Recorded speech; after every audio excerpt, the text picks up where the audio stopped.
I'll stay here. I'll stay here. Okay, because you need to ask some questions, right? Right. Are you good here? No, sir. If you're not, let me know. This is long enough. He'll come up. Sure. Unless you want to leave it down right here, it's up to you.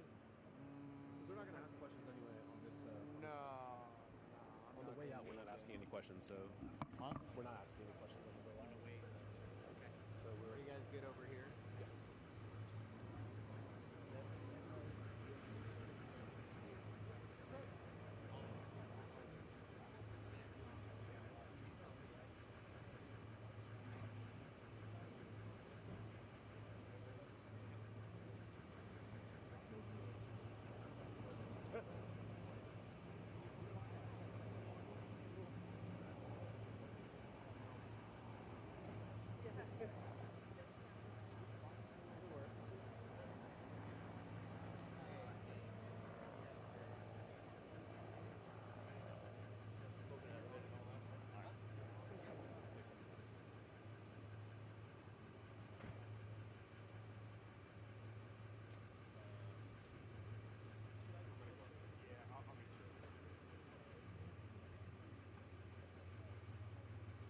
Hey, this is Alex here on the South Lawn.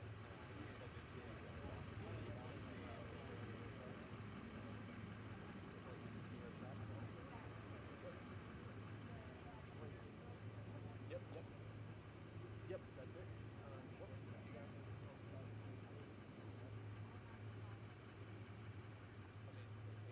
all right, thanks. Amazing. So much.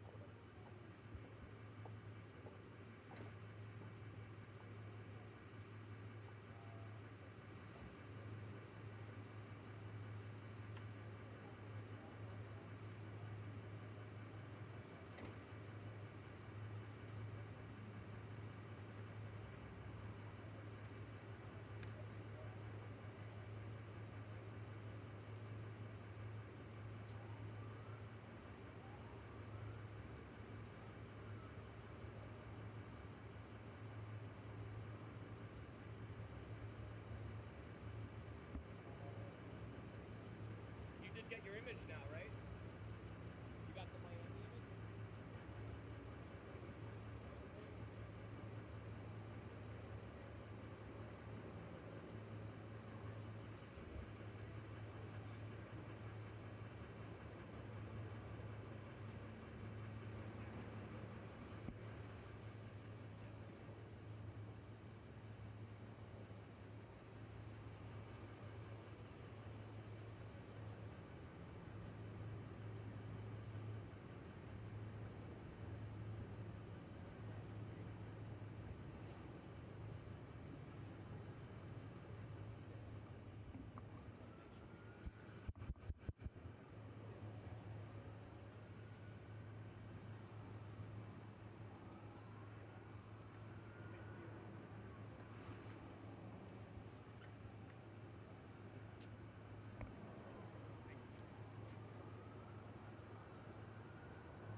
guys are good. Hold on, here, I'll help you out.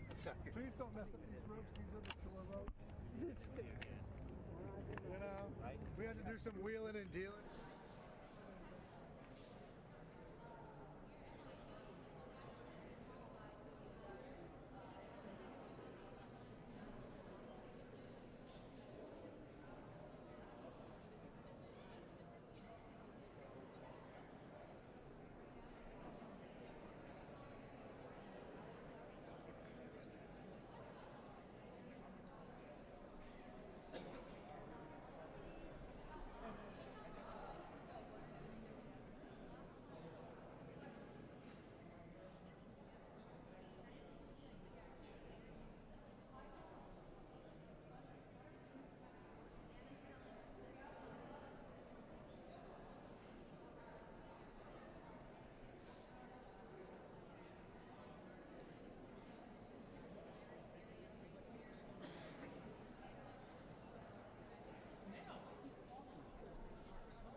that you do. What's up? Good to see you.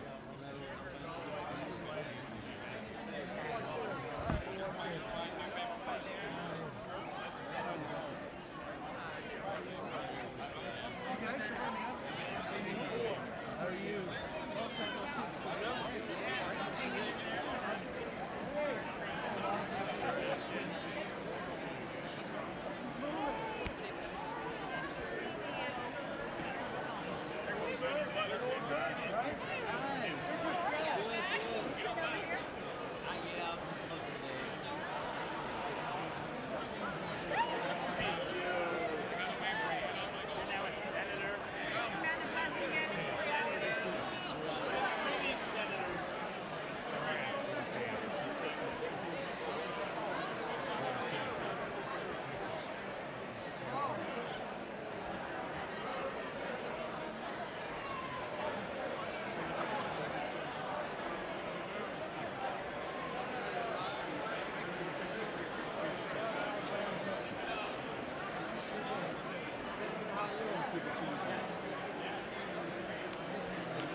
Freshman class here. What's up, man? How you doing? Good, good. I saw your wife the other day. She was in the White House. Good. Keep it fun. Thanks, man. I appreciate it, man. Good to see you. I'm going this way. Okay, yeah. Sorry, I'll just sit over here. That's hey, man. How are you? Good to see you. Good luck tonight. This Thank you. Awesome. Appreciate it, Vice President. Hey, so good to see you. Oh, absolutely, absolutely. So, how about you? I'm having a good time. I have an easier job. How's your wife doing now? She's having fun. She's a champion. Good, yeah. Good. All right, absolutely. Through that, they're going to take me the other way.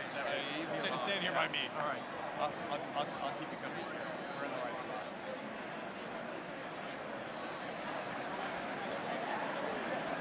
Yeah.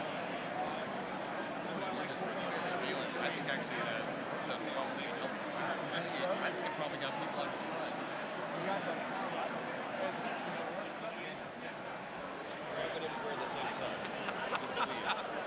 Well, we could have coordinated, I guess, but man, this is, I gotta be honest with you, this is the By the way, I think the speech is going to be great, but I don't know how you do this for 90 minutes. The hardest thing was doing it during Biden, when the speech was a stupid campaign speech. And I just lectured everybody.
The joint session will come to order.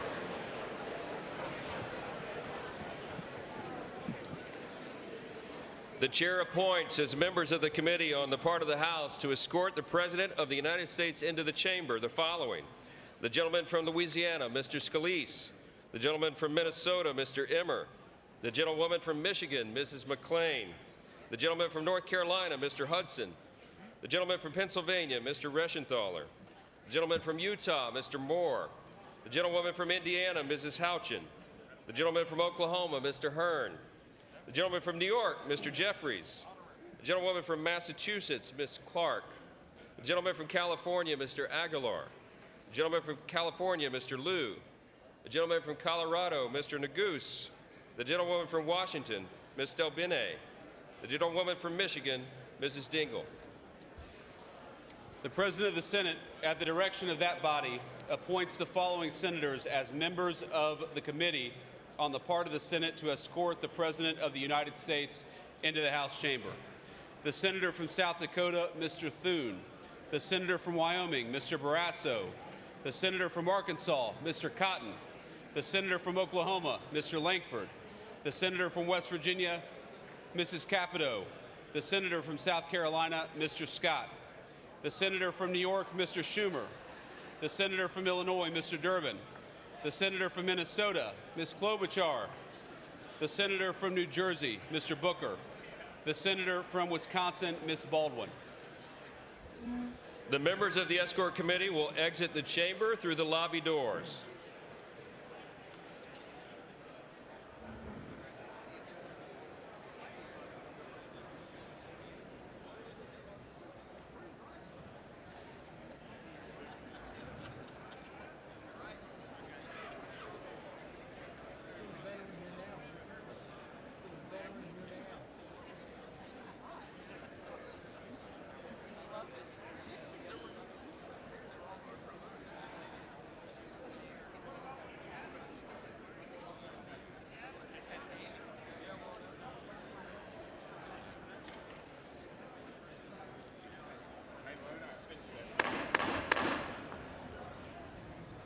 Mr. Speaker, the Dean of the Diplomatic Corps.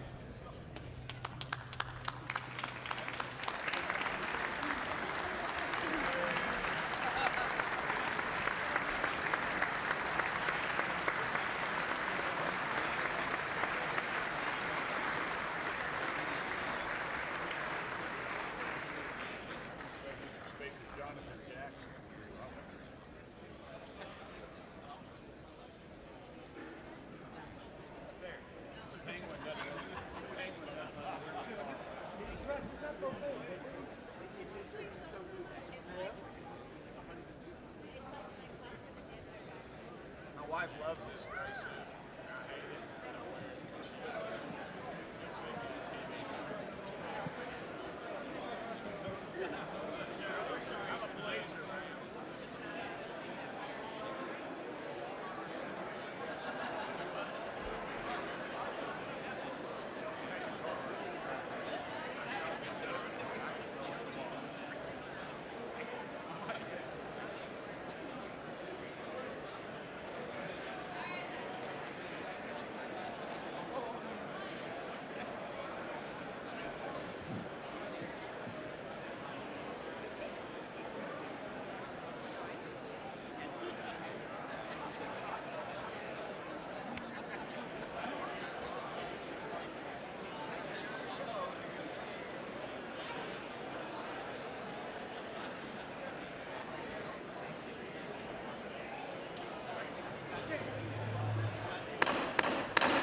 Mr. Speaker, the Chief Justice and Associate Justices of the United States Supreme Court.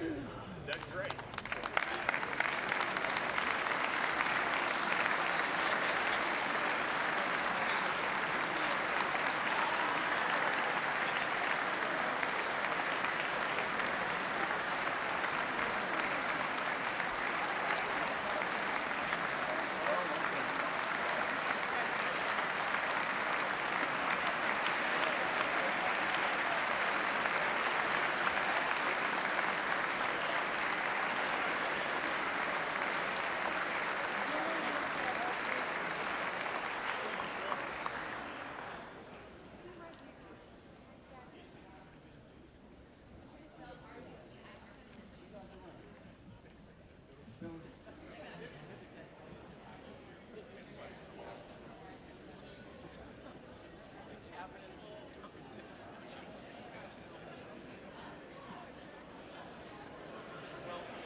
Speaker, the President's Cabinet.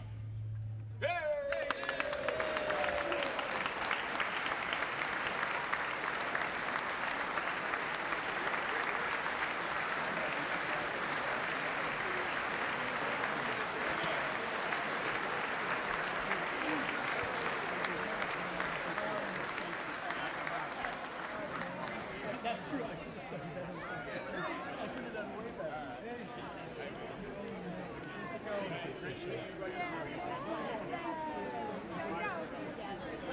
Secretary, can't wait to connect with you. You have so much fun. Yes.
Mr. Speaker, the President of the United States.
Thank you.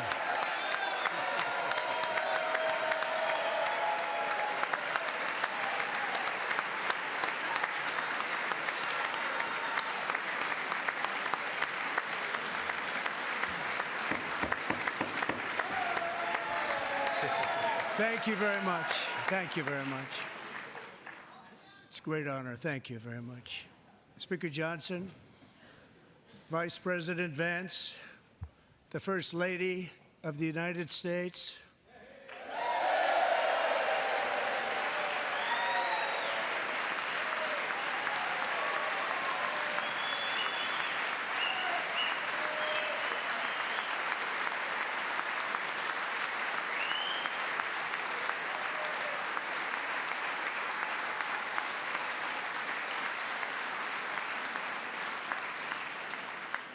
members of the United States Congress, thank you very much. And to my fellow citizens, America is back.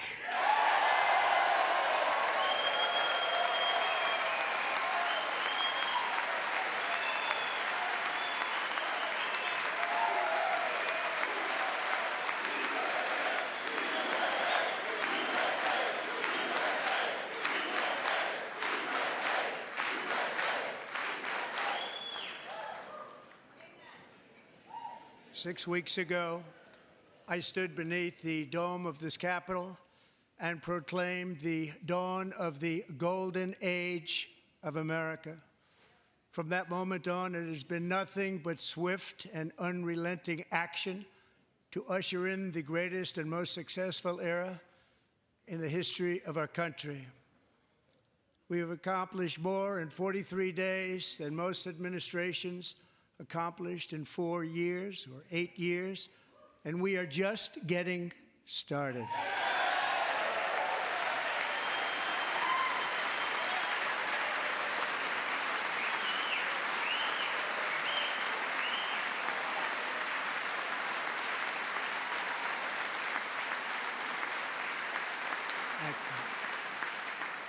I return to this chamber tonight to report that America's momentum is back, our spirit is back, our pride is back, our confidence is back, and the American dream is surging bigger and better than ever before.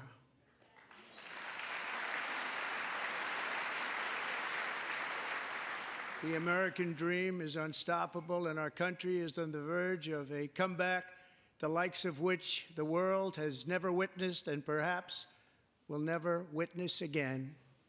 There's never been anything like it.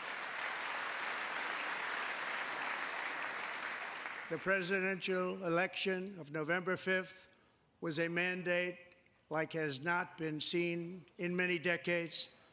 We won all 7 swing states, giving us an electoral college victory of 312 votes.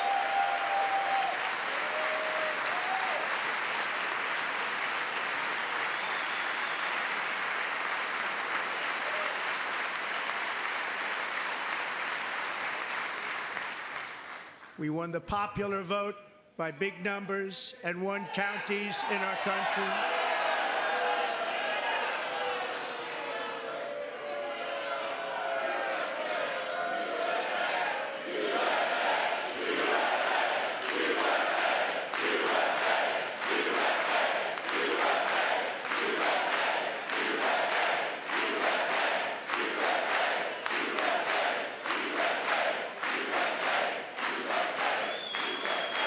And won counties in our country, 2,700 to 525, on a map that reads almost completely red for Republican.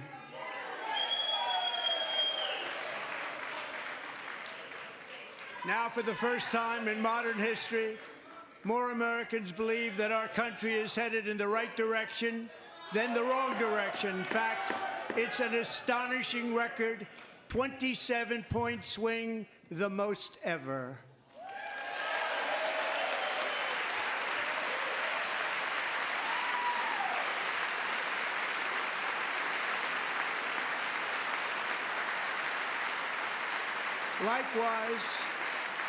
Small business optimism saw its single largest one-month gain ever recorded, a 41-point jump.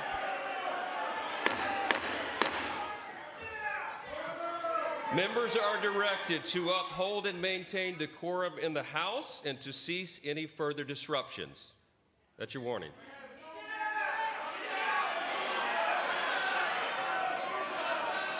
Members are engaging in willful and continuing breach of decorum, and the chair is prepared to direct the Sergeant-at-Arms to restore order to the joint session.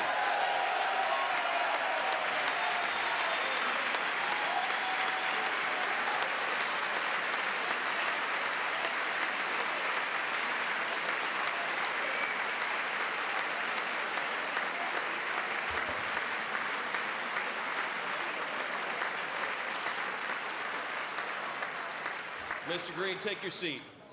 Take your seat, sir. Take your seat. Finding that members continue to engage in willful and concerted disruption of proper decorum, the chair now directs the Sergeant-at-Arms to restore order. Remove this gentleman from the chamber.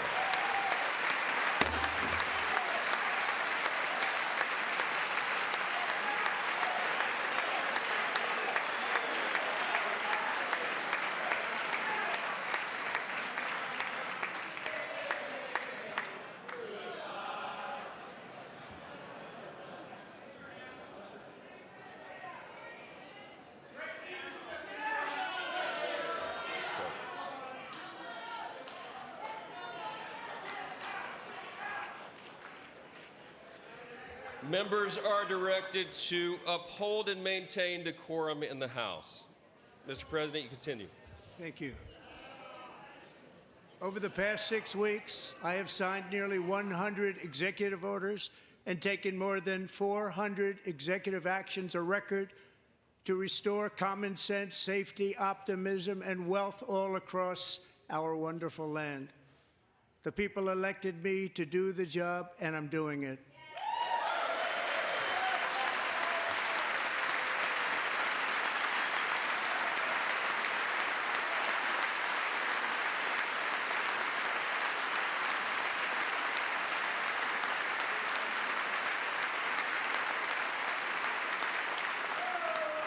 In fact, it has been stated by many that the first month of our presidency, it's our presidency, is the most successful in the history of our nation.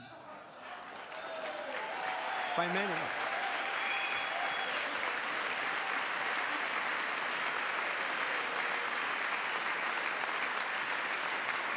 And what makes it even more impressive is that, do you know who number 2 is? George Washington. How about that? How about that? I don't know about that list, but we'll take it. Within hours of taking the oath of office, I declared a national emergency on our southern border, and I deployed the U.S. military and Border Patrol to repel the invasion of our country. And what a job they've done. As a result, illegal border crossings last month were by far the lowest ever recorded, ever.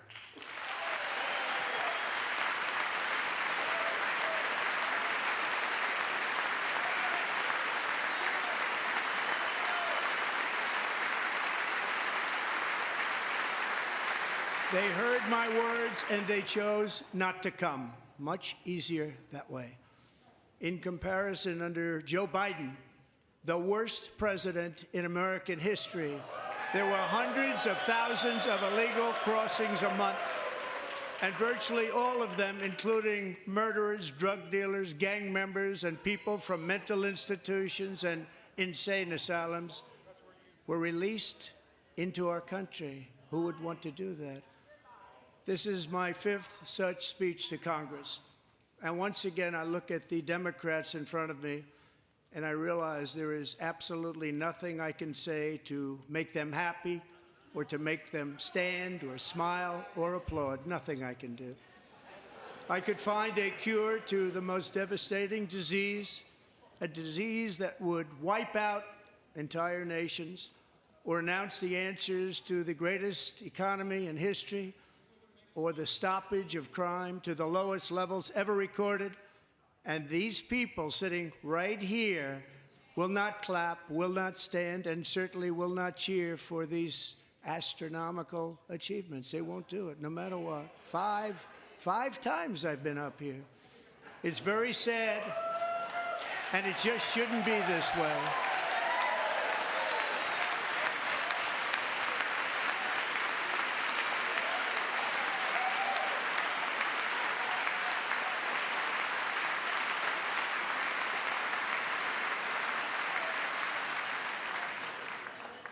So Democrats sitting before me, for just this one night, why not join us in celebrating so many incredible wins for America? For the good of our nation, let's work together and let's truly make America great again.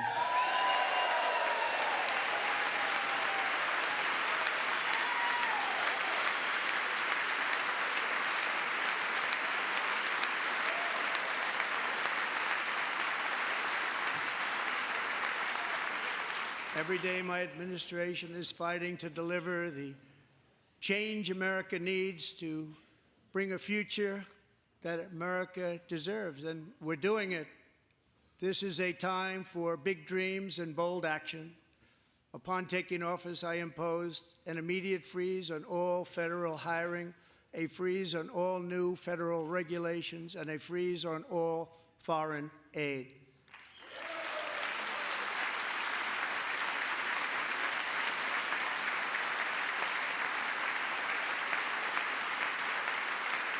I terminated the ridiculous Green New Scam.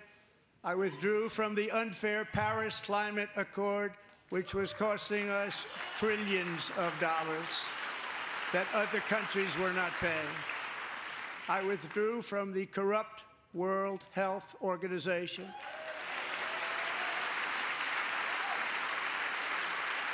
And I also withdrew from the anti-American UN Human Rights Council.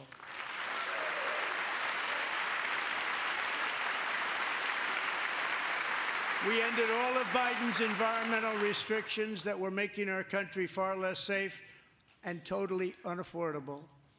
And importantly, we ended the last administration's insane electric vehicle mandate, saving our auto workers and companies from economic destruction.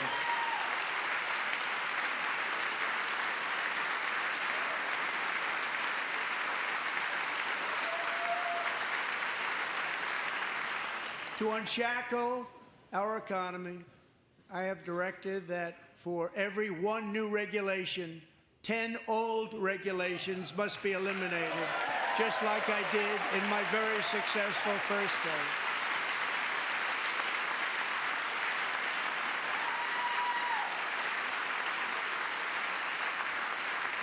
And in that first term, we set records on ending unnecessary rules and regulations like no other president had done before. We ordered all federal workers to return to the office. They will either show up for work in person or be removed from their job.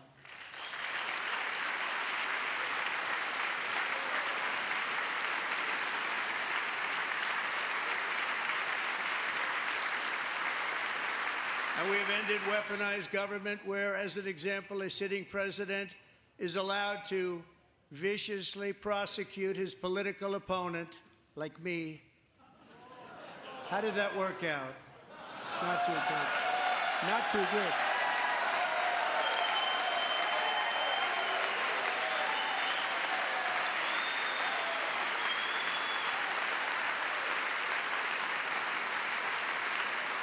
And I have stopped all government censorship and brought back free speech in America. It's back.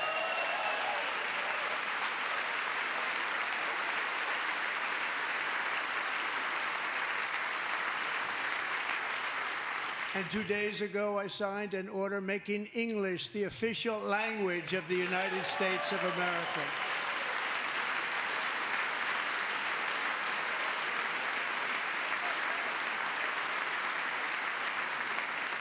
I renamed the Gulf of Mexico the Gulf of America.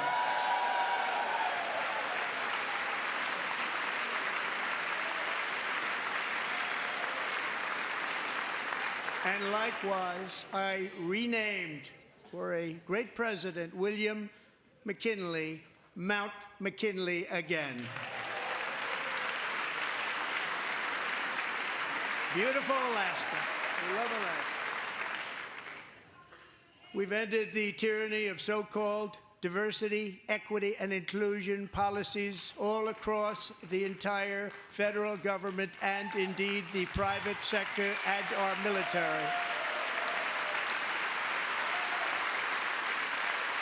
And our country will be woke no longer.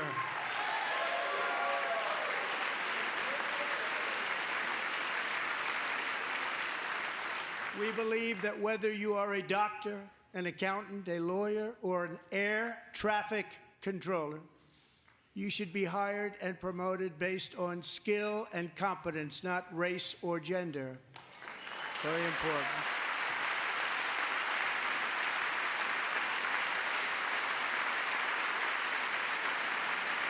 You should be hired based on merit. And the Supreme Court, in a brave and very powerful decision, has allowed us to do so. Thank you. Thank you very much. Thank you. We have removed the poison of critical race theory from our public schools, and I signed an order making it the official policy of the United States government that there are only two genders, male and female.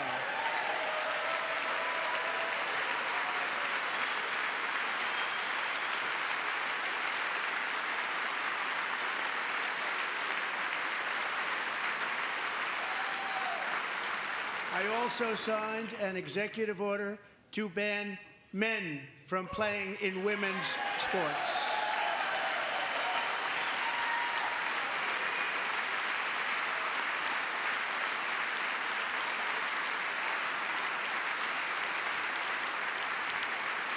Three years ago, Peyton McNabb was an all-star high school athlete, one of the best, preparing for a future in college sports.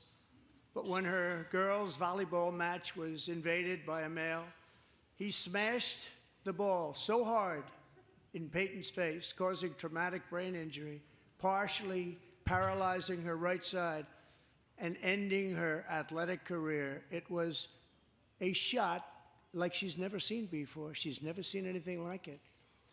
Peyton is here tonight in the gallery, and Peyton, from now on, schools will kick the men off the girls' team, or they will lose all federal funding.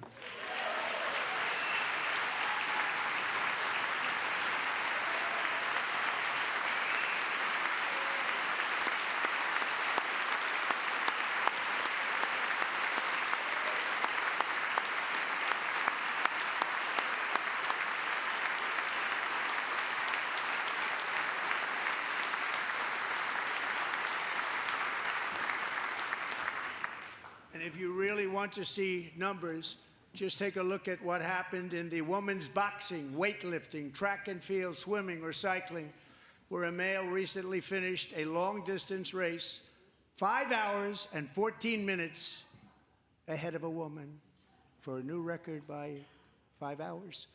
Broke the record by 5 hours. It's demeaning for women, and it's very bad for our country. We're not going to put up with it any longer.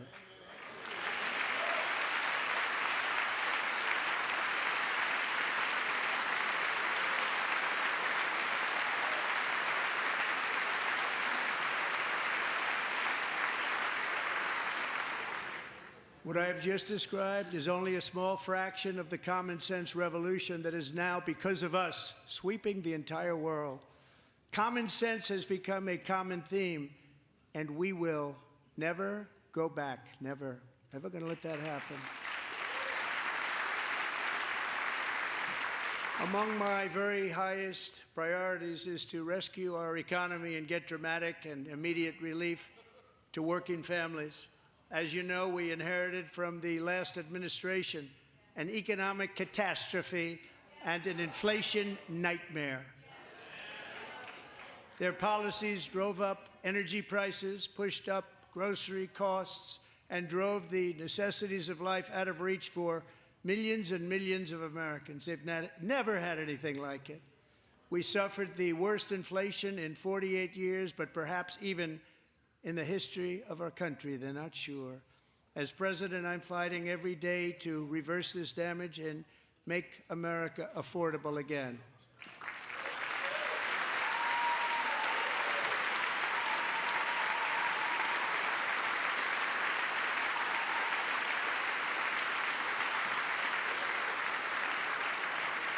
Joe Biden especially let the price of eggs get out of control. The egg price is out of control, and we're working hard to get it back down. Secretary, do a good job on that. You inherited a total mess from the previous administration. Do a good job.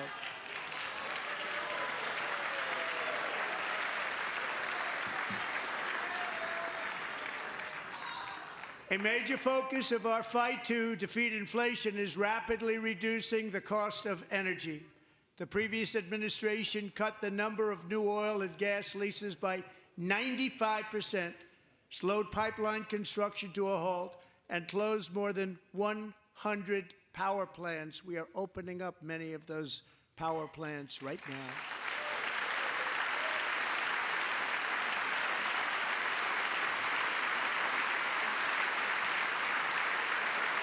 And frankly, we have never seen anything like it. That's why on my first day in office, I declared a national energy emergency. As you've heard me say many times, we have more liquid gold under our feet than any nation on earth, and by far. And now I fully authorize the most talented team ever assembled to go and get it. It's called Drill, Baby, Drill.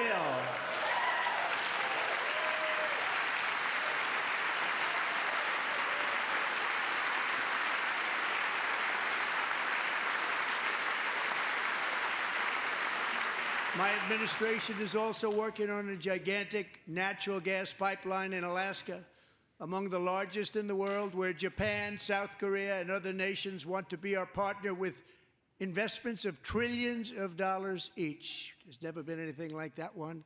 It will be truly spectacular. It's all set to go. The permitting is gotten. And later this week, I will also take historic action to dramatically expand production of critical minerals and rare earths here in the USA.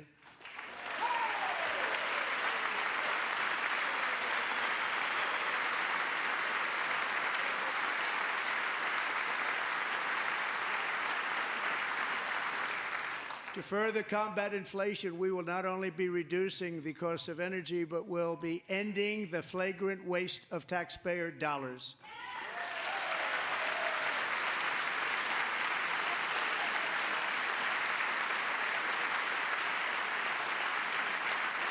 And to that end, I have created the brand new Department of Government Efficiency, DOGE. Perhaps you've heard of it. Perhaps.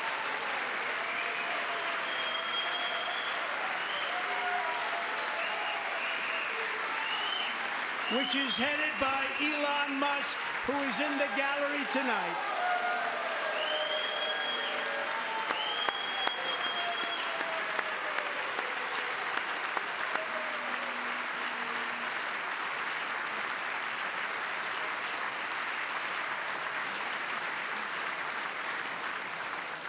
Thank you, Elon. He's working very hard. He didn't need this. He didn't need this. Thank you very much. We appreciate it. Everybody here, even this side, appreciates it, I believe. They just don't want to admit that. Just listen to some of the appalling waste we have already identified. $22 billion from HHS to provide free housing and cars for illegal aliens. $45 million for diversity, equity, and inclusion scholarships in Burma. $40 million to improve the social and economic inclusion of sedentary migrants. Nobody knows what that is. $8 million to promote LGBTQI+ in the African nation of Lesotho, which nobody has ever heard of. $60 million for indigenous peoples and Afro-Colombian empowerment in Central America. $60 million. $8 million for making mice transgender. This is real. $32 million for a left-wing propaganda operation in Moldova. $10 million for male circumcision in Mozambique. $20 million for the Arab Sesame Street in the Middle East. It's a program. $20 million for a program. $1.9 billion to recently created Decarbonization of Homes Committee, headed up, and we know she's involved. Just at the last moment, the money was passed over by a woman named Stacey Abrams. Have you ever heard of her? A $3.5 million consulting contract for lavish fish monitoring. $1.5 million for voter confidence in Liberia. $14 million for social cohesion in Mali. $59 million for illegal alien hotel rooms in New York City. He's a real estate developer. He's done very well. $250,000 to increase vegan local climate action innovation in Zambia. $42 million for social and behavior change in Uganda. $14 million for improving public procurement in Serbia. $47 million for improving learning outcomes in Asia. Asia's doing very well with learning. I don't know what we're doing. We should use it ourselves. And $101 million for DEI contracts at the Department of Education. The most ever paid, nothing even like it. Under the Trump administration, all of these scams, and they're far worse, but I didn't think it was appropriate to talk about them. They're so bad. Many more have been found out and exposed and swiftly terminated by a group of very intelligent, mostly young people, headed up by Elon, and we appreciate it. We found hundreds of billions of dollars of fraud.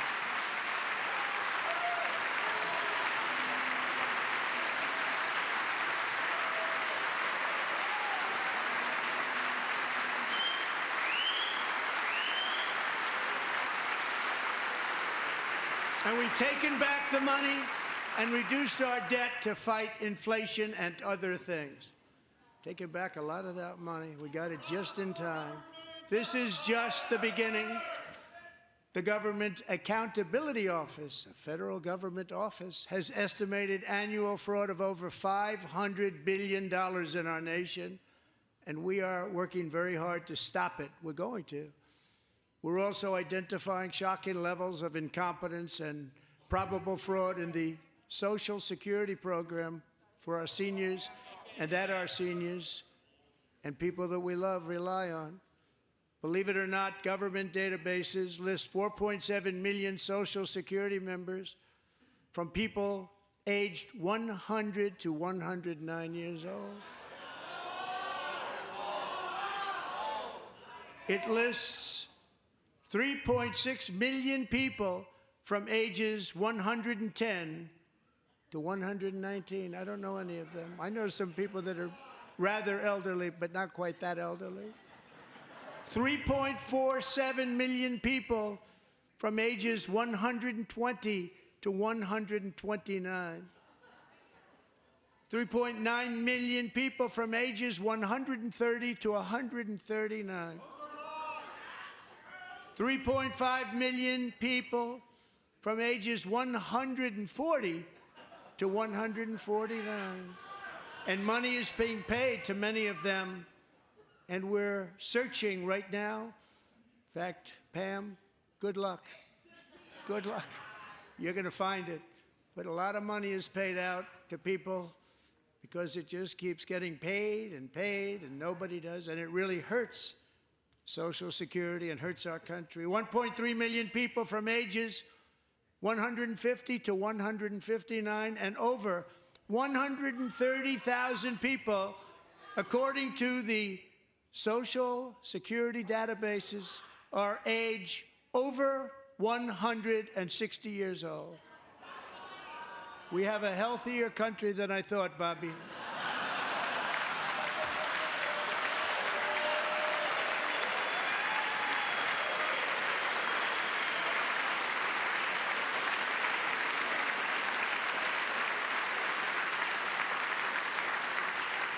Including, to finish, 1,039 people between the ages of 220 and 229, one person between the age of 240 and 249, and one person is listed at 360 years of age.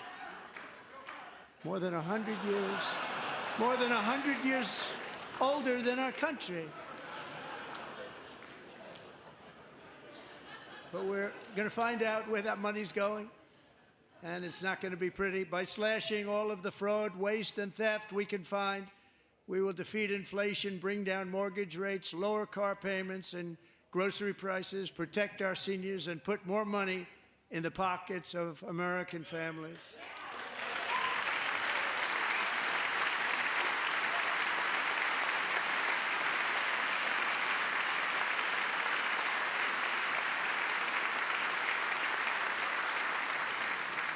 And today, interest rates took a beautiful drop, big, beautiful drop. It's about time. And in the near future, I want to do what has not been done in 24 years, balance the federal budget. We're going to balance it.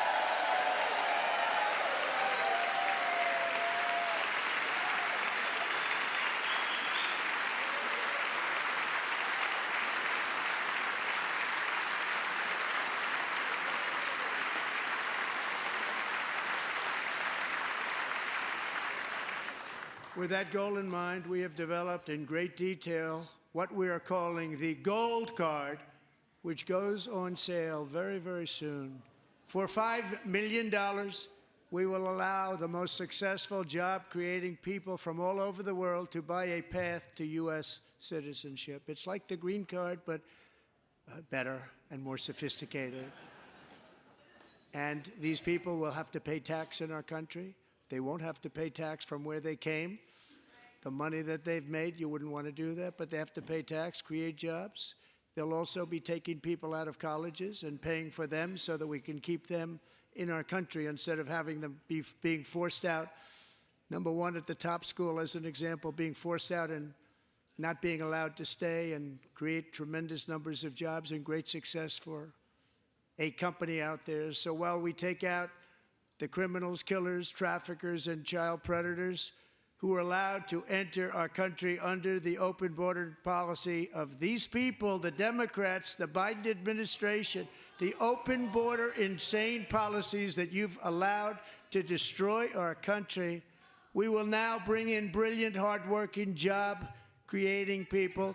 They're going to pay a lot of money, and we're going to reduce our debt with that money.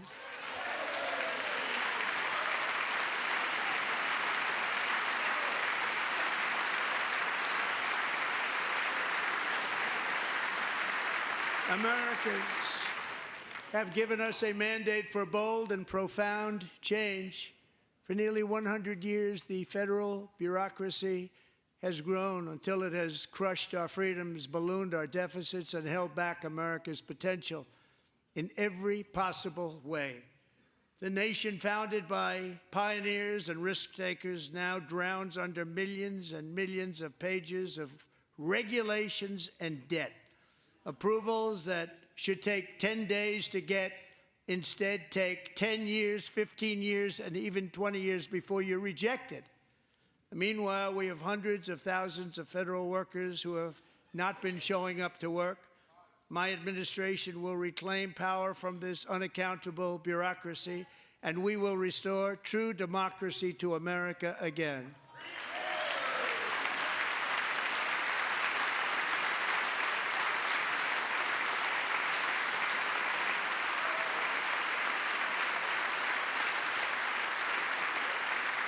any federal bureaucrat who resists this change will be removed from office immediately. Because we are draining the swamp. It's very simple. And the days of rule by unelected bureaucrats are over.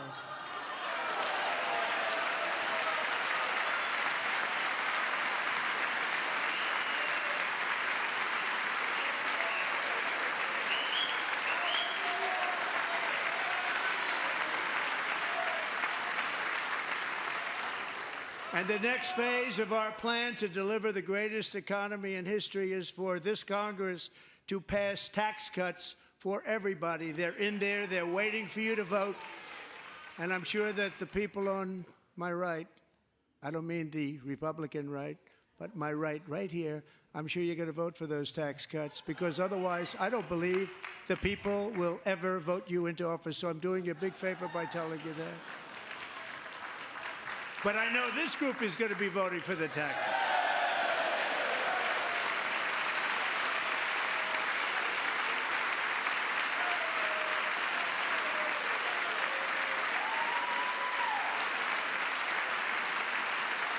Thank you. It's a very, very big part of our plan. We had tremendous success in our first term with it. A very big part of our plan. We're seeking permanent income tax cuts all across the board. And to get urgently needed relief to Americans hit especially hard by inflation, I'm calling for no tax on tips, no tax on overtime, and no tax on Social Security benefits for our great seniors.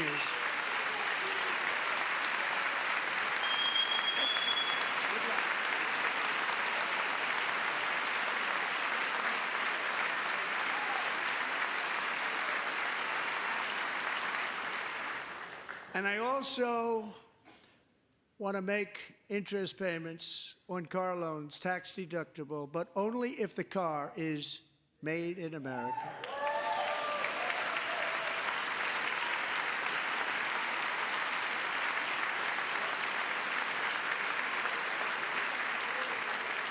And by the way, we're going to have growth in the auto industry like nobody's ever seen. Plants are opening up all over the place. Deals are being made. Never seen. That's a combination of the election win and tariffs.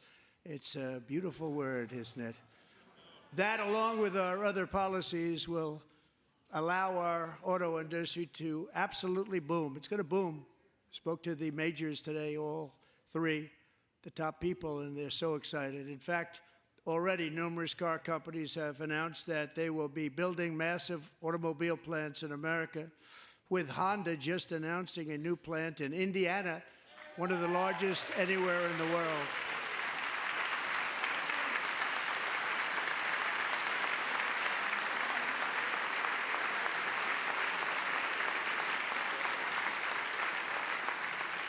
And this has taken place since our great victory on November 5th, a date which will hopefully go down as one of the most important in the history of our country.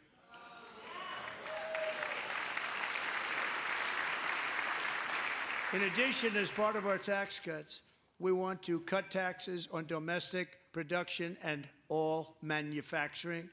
And just as we did before, we will provide 100% expensing. It will be retroactive to January 20th, 2025. And it was one of the main reasons why our tax cuts were so successful in our first term, giving us the most successful economy in the history of our country. First term. We had a great first term.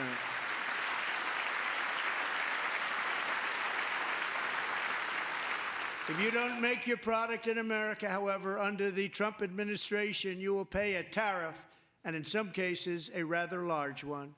Other countries have used tariffs against us for decades, and now it's our turn to start using them against those other countries. On average, the European Union, China, Brazil, India, Mexico, and Canada, have you heard of them? And countless other nations charge us tremendously higher tariffs than we charge them. It's very unfair. India charges us auto tariffs higher than 100%. China's average tariff on our products is twice what we charge them. And South Korea's average tariff is 4 times higher. Think of that, 4 times higher. And we give so much help militarily and in so many other ways to South Korea, but that's what happens. This is happening by friend and foe. This system is not fair to the United States and never was, and so on April 2nd, I wanted to make it April 1st, but I didn't want to be accused of April Fool's Day. That's not, just one day was cost us a lot of money. But we're going to do it in April. I'm a very superstitious person. April 2nd, reciprocal tariffs kick in. And whatever they tariff us, other countries, we will tariff them. That's reciprocal, back and forth. Whatever they tax us, we will tax them. If they do non-monetary tariffs to keep us out of their market, then we will do non-monetary barriers to keep them out of our market. There's a lot of that, too. They don't even allow us in their market. We will take in trillions and trillions of dollars and create jobs like we have never seen before. I did it with China, and I did it with others, and the Biden administration couldn't do anything about it because there was so much money they couldn't do anything about it. We have been ripped off for decades by nearly every country on earth, and we will not let that happen any longer.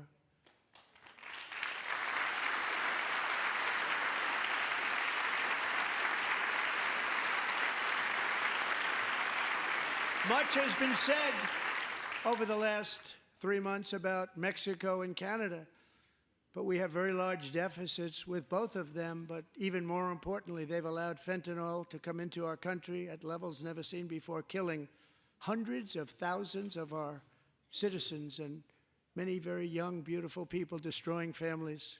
Nobody's ever seen anything like it.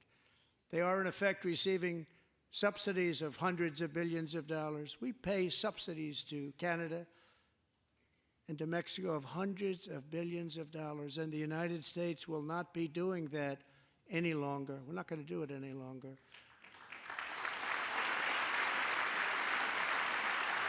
Thanks to our America First policies we're putting into place, we have had $1.7 trillion of new investment in America in just the past few weeks. The combination of the election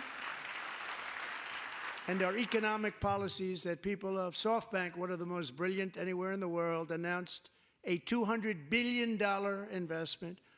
OpenAI and Oracle, Larry Ellison, announced $500 billion investment, which they wouldn't have done if Kamala had won. Apple announced $500 billion investment. Tim Cook called me. He said, I cannot spend it fast enough. It's going to be much higher than that, I believe. They'll be building their plants here instead of in China. And just yesterday, Taiwan Semiconductor, the biggest in the world, most powerful in the world, has a tremendous amount, 97% of the market, announced a $165 billion investment to build the most powerful chips on earth right here in the USA.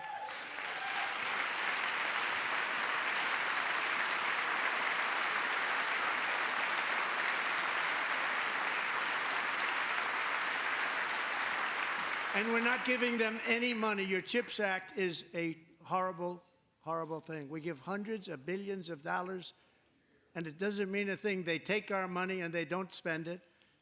All that meant to them, we're giving them no money. All that was important to them was they didn't want to pay the tariffs, so they came and they're building, and many other companies are coming.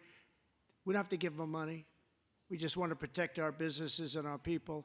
And they will come because they won't have to pay tariffs if they build in America. So it's very amazing.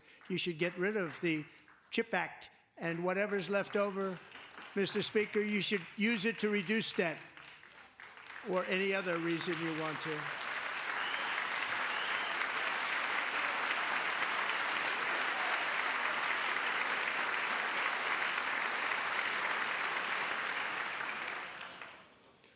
Our new trade policy will also be great for the American farmer. I love the farmer.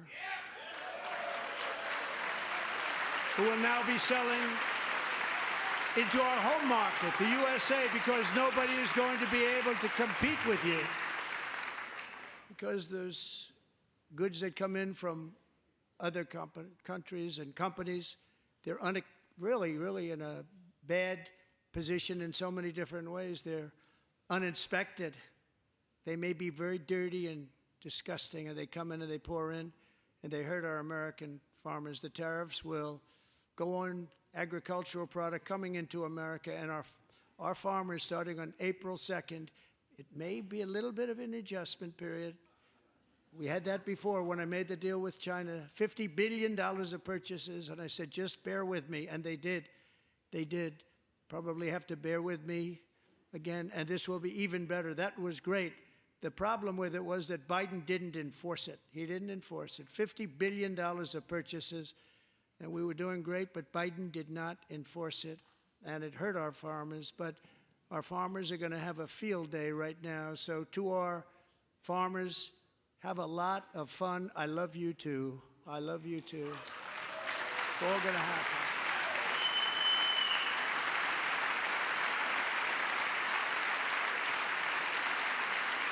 And I have also imposed a 25% tariff on foreign aluminum, copper, lumber, and steel, because if we don't have, as an example, steel and lots of other things, we don't have a military, and frankly, we just won't have a country very long. Here today is a proud American steelworker, fantastic person from Decatur, Alabama, Jeff Denard. Has been working at the same steel plant for 27 years in a job that has allowed him to serve as the captain of his local volunteer fire department, raise 7 children with his beautiful wife, Nicole, and over the years provide a loving home for more than 40 foster children. So great, Jeff.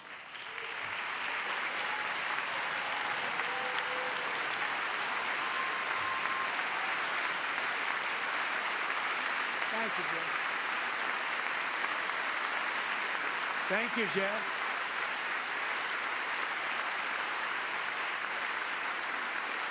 Stories like Jeff's remind us that tariffs are not just about protecting American jobs. They're about protecting the soul of our country.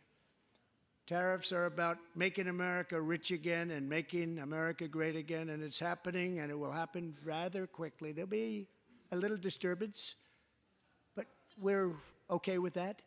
It won't be much. No, you're not. Oh. And look where Biden took us, very low, the lowest we've ever been. Jeff, I want to thank you very much, and I also want to recognize another person who has devoted herself to foster care community. She works so hard on it.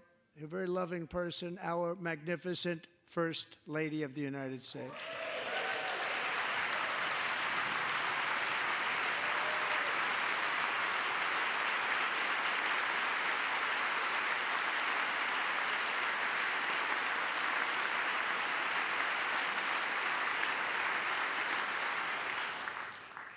Melania's work has yielded incredible results, helping prepare our nation's future leaders as they enter the workforce. Our First Lady is joined by 2 impressive young women, very impressive. Haley Ferguson, who benefited from the First Lady's Fostering the Future initiative and is poised to complete her education and become a teacher. And Elliston Berry, who became a victim of an illicit deepfake image produced by a peer. With Elliston's help, the Senate just passed the Take It Down Act, and this is so important. Thank you very much, John. John Thune, thank you. Stand up, John. Thank you, John.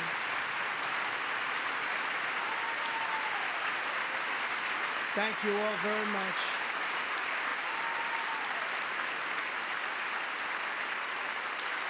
Thank you. And thank you to John Thune and the Senate. Great job. To criminalize the publication of such images online is a terrible, terrible thing. And once it passes the House, I look forward to signing that bill into law. Thank you. And I'm going to use that bill for myself, too, if you don't mind. Because nobody gets treated worse than I do online. Nobody. That's great. Thank you very much to the Senate. Thank you. But if we truly care about protecting Americans' children, no step is more crucial than securing America's borders. Over the past 4 years, 21 million people poured into the United States. Many of them were murderers, human traffickers, gang members, and other criminals from the streets of dangerous cities all throughout the world. Because of Joe Biden's insane and very dangerous open border policies, they are now strongly embedded in our country, but we are getting them out and getting them out fast.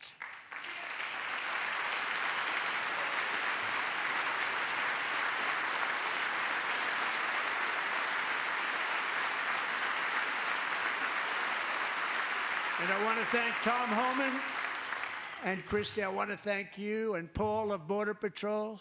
I want to thank you. What a job they've all done, everybody. Border Patrol, ICE, law enforcement in general is incredible. We have to take care of our law enforcement. Have to.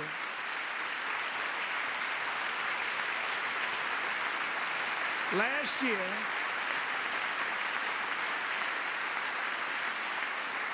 a brilliant 22-year-old nursing student named Laken Riley, the best in her class, admired by everybody, went out for a jog on the campus of the University of Georgia.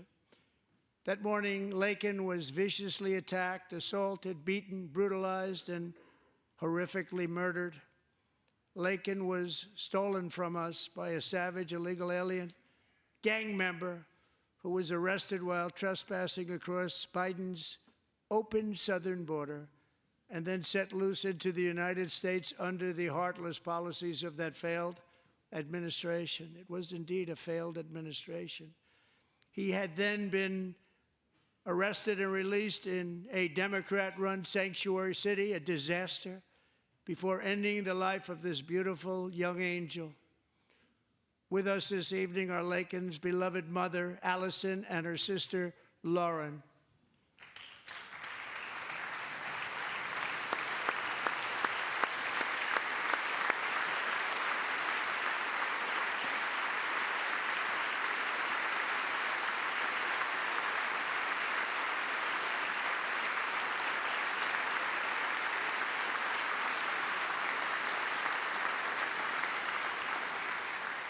Last year, I told Laken's grieving parents that we would ensure their daughter would not have died in vain. That's why the very first bill I signed into law as your 47th president mandates the detention of all dangerous criminal aliens who threaten public safety. It's a very strong, powerful act.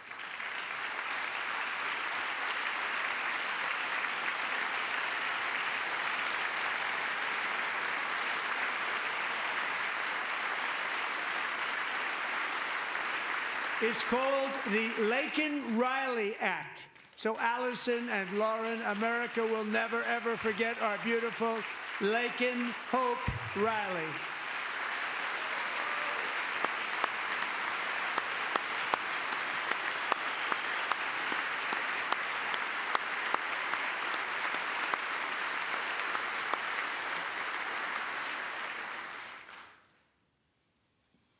Thank you very much. Since taking office, my administration has launched the most sweeping border and immigration crackdown in American history, and we quickly achieved the lowest numbers of illegal border crossers ever recorded. Thank you.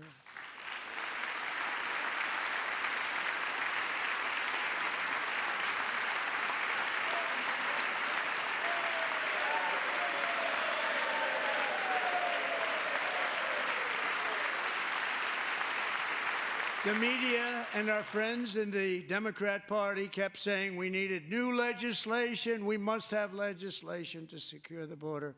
But it turned out that all we really needed was a new president.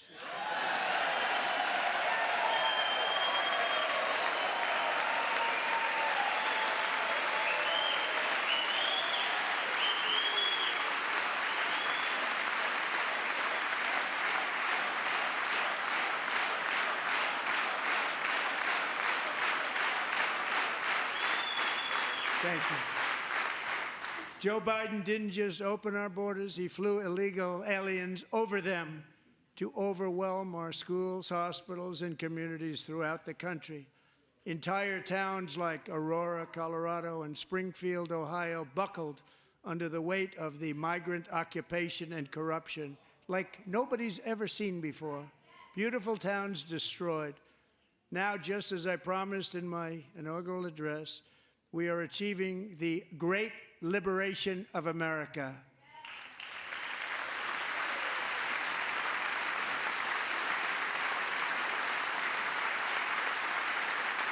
But there still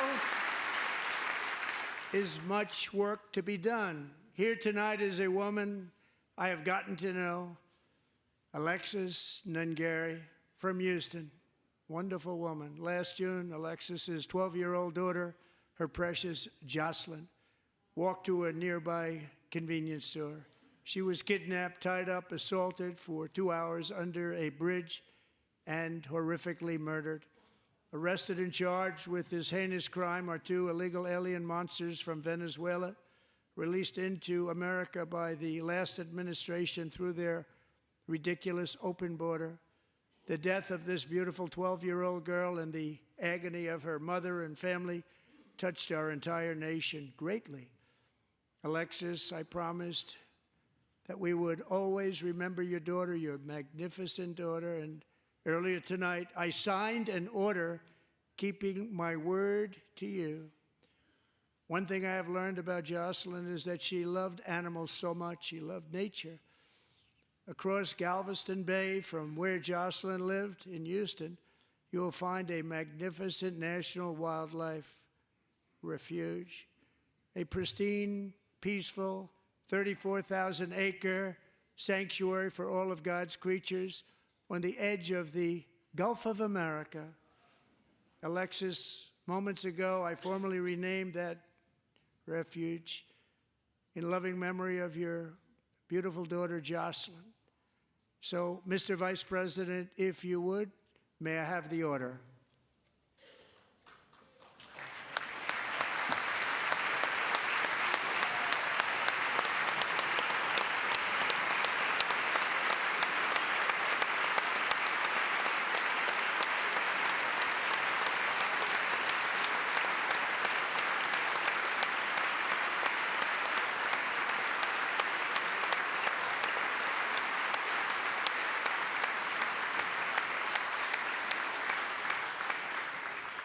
Thank you very much.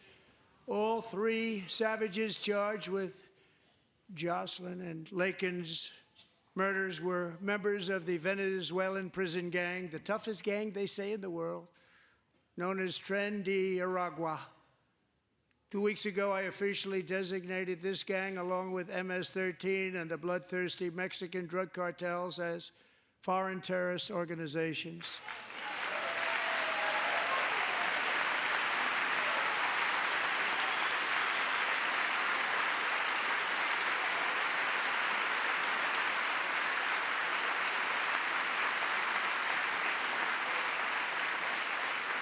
They are now officially in the same category as ISIS, and that's not good for them. Countless thousands of these terrorists were welcomed into the U.S. by the Biden administration. But now every last one will be rounded up and forcibly removed from our country, or, if they're too dangerous, put in jails, standing trial in this country, because we don't want them to come back ever. With us this evening is a warrior on the front lines of that battle, Border Patrol Agent Roberto Ortiz. Great guy.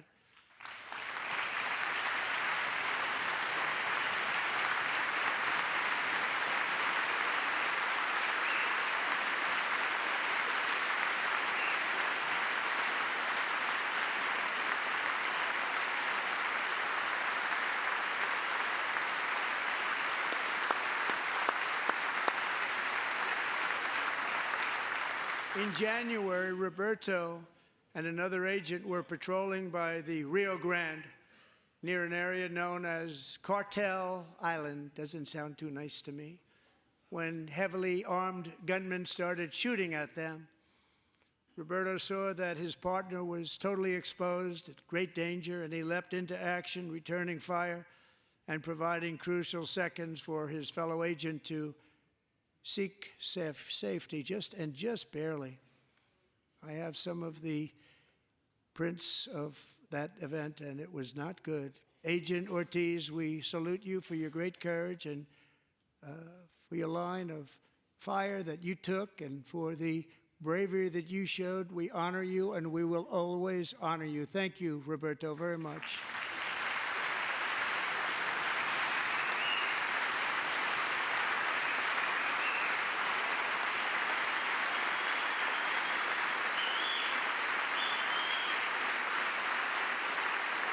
Thank you, Roberto.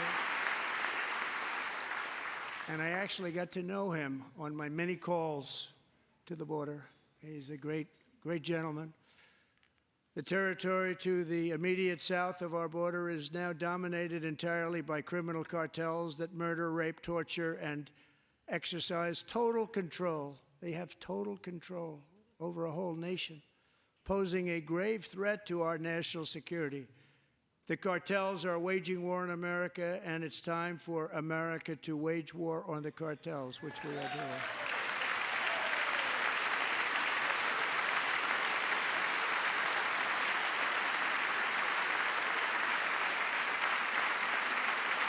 Five nights ago, Mexican authorities, because of our tariff policies being imposed on them, think of this, handed over to us 29 of the biggest cartel leaders in their country. That has never happened before. They want to make us happy.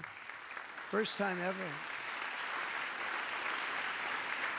But we need Mexico and Canada to do much more than they've done, and they have to stop the fentanyl and drugs pouring into the USA. They're going to stop it. I have sent Congress a detailed funding request laying out exactly how we will eliminate these threats to protect our homeland and complete the largest deportation operation in American history, larger even than current record holder, President Dwight D. Eisenhower, a moderate man, but someone who believed very strongly in borders. Americans expect Congress to send me this funding without delay so I can sign it into law. So, Mr. Speaker, John Thune, both of you, I hope you're going to be able to do that, Mr. Speaker. Thank you. Mr. Leader, thank you. Thank you very much. And let's get it to me. I'll sign it so fast, you won't even believe it.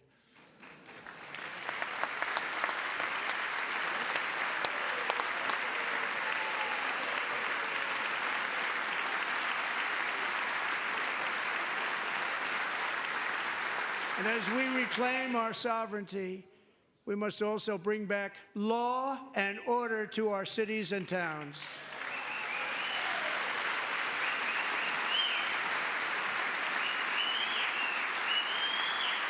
In recent years, our justice system has been turned upside down by radical left lunatics.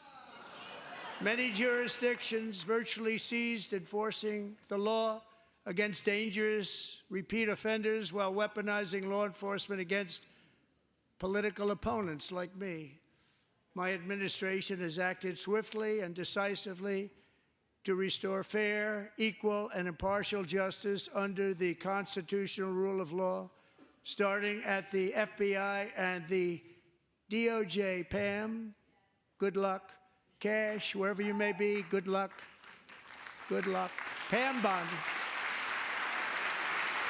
Good luck. So important. Going to do a great job. Cash, thank you. Thank you, Cash.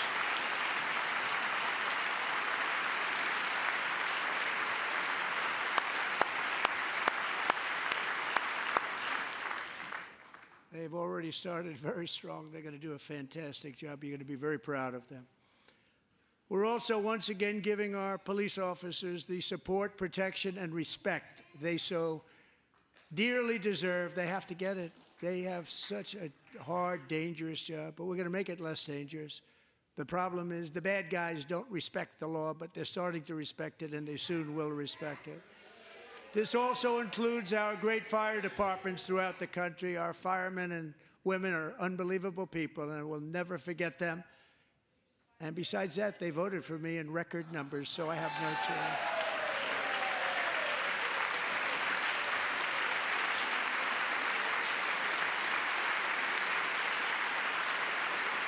One year ago this month, 31-year-old New York police officer Jonathan Diller, unbelievably wonderful person and a great officer, was gunned down at a traffic stop on Long Island. I went to his funeral. The vicious criminal charged with his murder had 21 prior arrests, and they were rough arrests, too. He was a real bad one. The thug in the seat next to him had 14 prior arrests and went by the name of Killer. He was Killer. He killed other people, they say, a lot of them. I attended Officer Diller's service, and when I met his wife and one-year-old son, Ryan, it was very inspirational, actually. His widow's name is Stephanie, and she is here tonight. Stephanie, thank you very much, Stephanie. Thank you very much.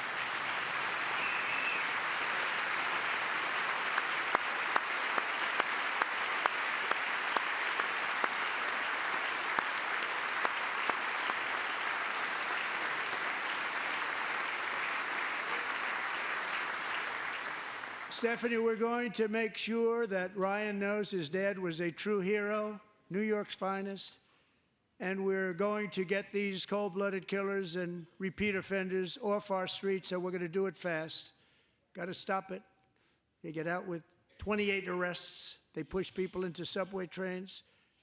They hit people over the head, back of the head with baseball bats. We got to get them out of here. I've already signed an executive order requiring a mandatory death penalty for anyone who murders a police officer, and tonight I'm asking Congress to pass that policy into permanent law.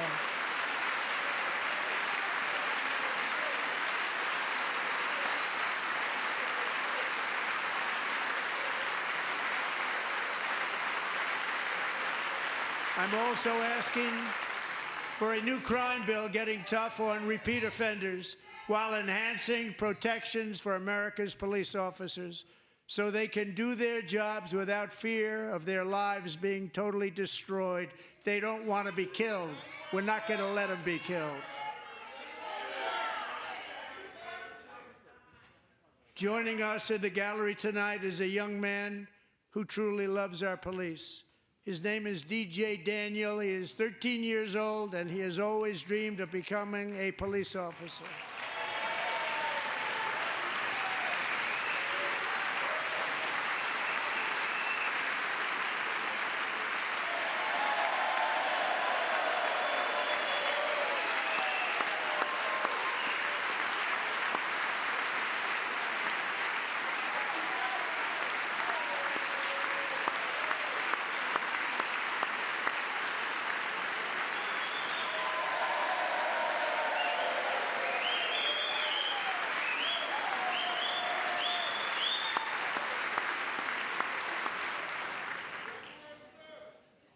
But in 2018, DJ was diagnosed with brain cancer. The doctors gave him 5 months at most to live. That was more than 6 years ago.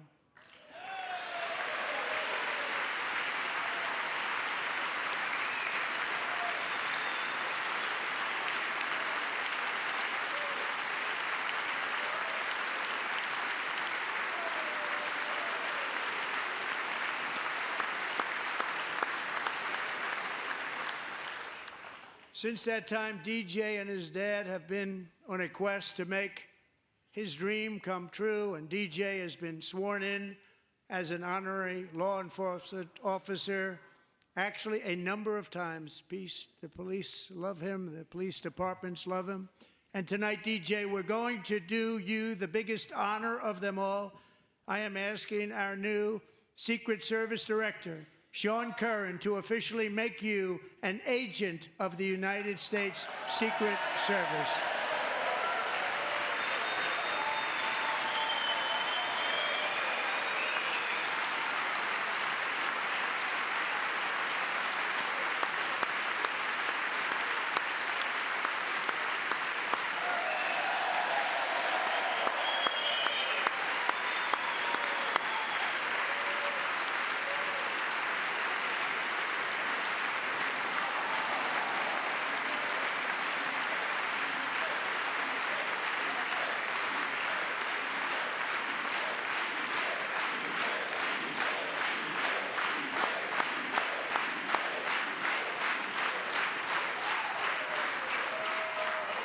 Thank you, DJ. DJ's doctors believe his cancer likely came from a chemical he was exposed to when he was younger. Since 1975, rates of child cancer have increased by more than 40%. Reversing this trend is one of the top priorities for our new presidential commission to make America healthy again, chaired by our new Secretary of Health and Human Services, Robert F. Kennedy, Jr.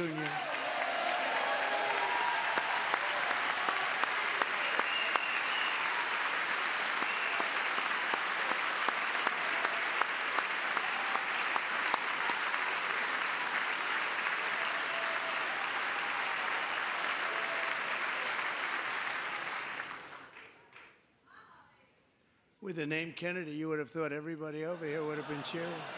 How quickly they forget. Our goal is to get toxins out of our environment, poisons out of our food supply, and keep our children healthy and strong. As an example, not long ago, and you can't even believe these numbers, 1 in 10,000 children had autism, 1 in 10,000. And now it's 1 in 36. There's something wrong, 1 in 36, think of that. So we're going to find out what it is, and there's nobody better than Bobby and all of the people that are working with you. You have the best to figure out what is going on. Okay, Bobby, good luck. It's a very important job. Thank you. Good job.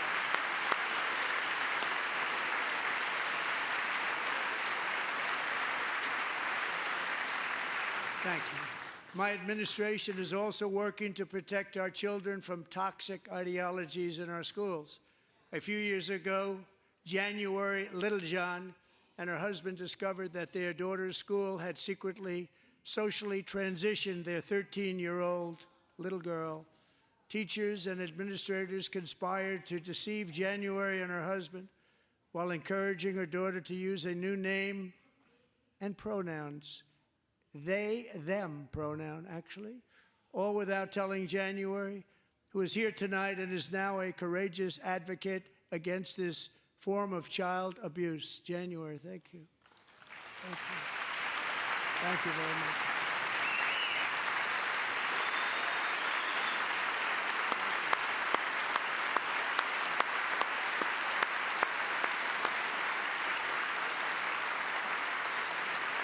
Thank you.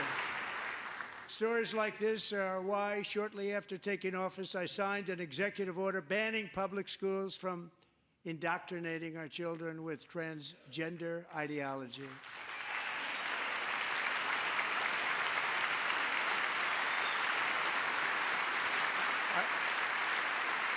I also signed an order to cut off all taxpayer funding to any institution that engages in the sexual mutilation of our youth.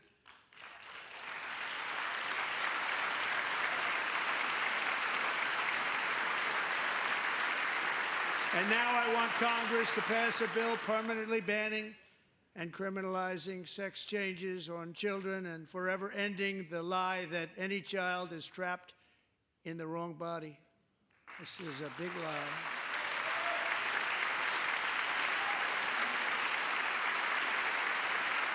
And our message to every child in America is that you are perfect exactly the way God made you.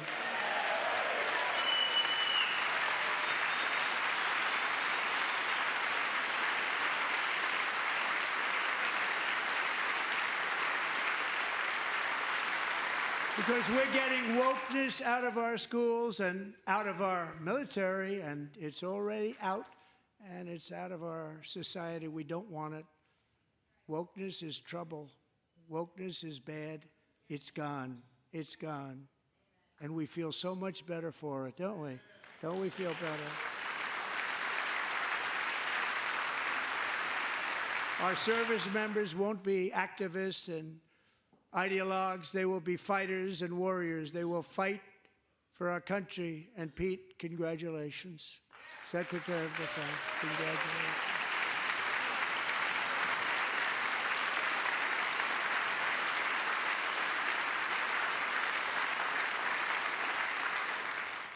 And he's not big into the woke movement, I can tell you. I know him well. I am pleased to report that in January, the U.S. Army had its single best recruiting month in 15 years, and that all armed services are having among the best recruiting results ever in the history of our services. What a difference.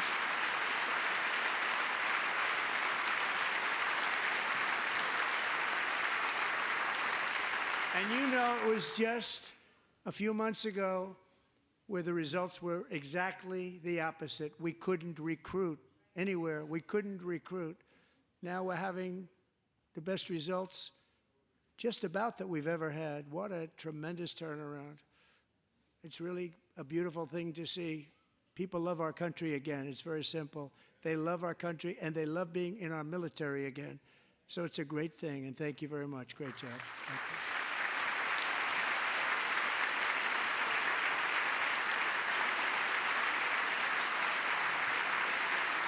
We're joined tonight by a young man, Jason Hartley, who knows the weight of that call of duty.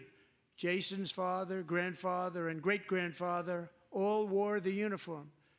Jason tragically lost his dad, who was also a Los Angeles County Sheriff's deputy when he was just a boy, and now he wants to carry on the family legacy of service. Jason is a senior in high school, a 6-letter varsity athlete, a really good athlete, they say, a brilliant student with a 4.46, that's good, GPA. And his greatest dream is to attend the U.S. Military Academy at West Point.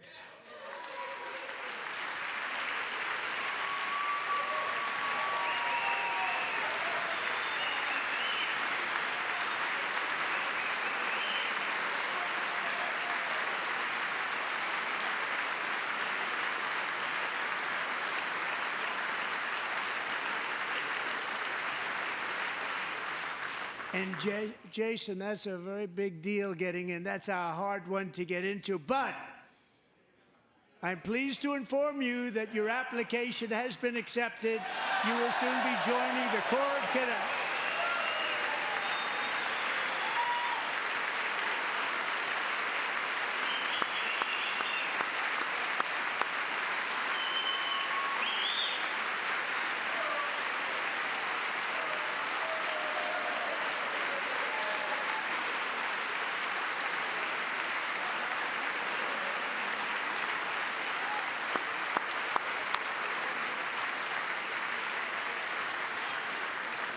Thank you.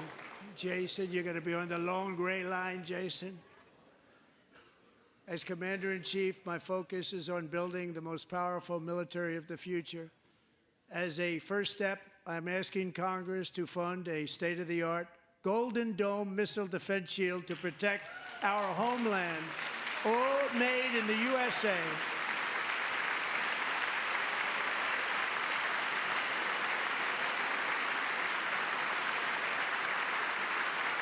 And Ronald Reagan wanted to do it long ago, but the technology just wasn't there, not even close. But now we have the technology. It's incredible, actually. And other places, they have it. Israel has it. Other places have it. And the United States should have it too, right, Tim, right? They should have it too. So I want to thank you. But it's a very, very important. This is a very dangerous world. We should have it. We want to be protected, and we're going to protect our citizens like never before. To boost our defense industrial base, we are also going to resurrect the American shipbuilding industry, including commercial shipbuilding and military shipbuilding.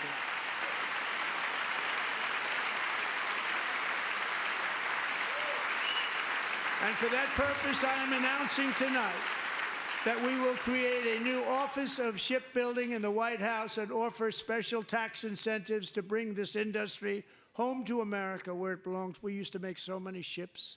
We don't make them anymore very much, but we're going to make them very fast, very soon. It will have a huge impact. To further enhance our national security, my administration will be reclaiming the Panama Canal, and we've already started doing it.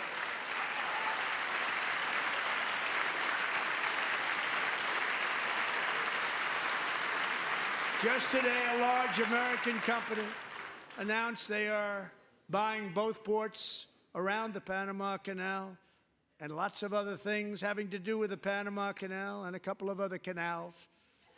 The Panama Canal was built by Americans for Americans, not for others, but others could use it. But it was built at tremendous cost of American blood and treasure. 38,000 workers died building the Panama Canal.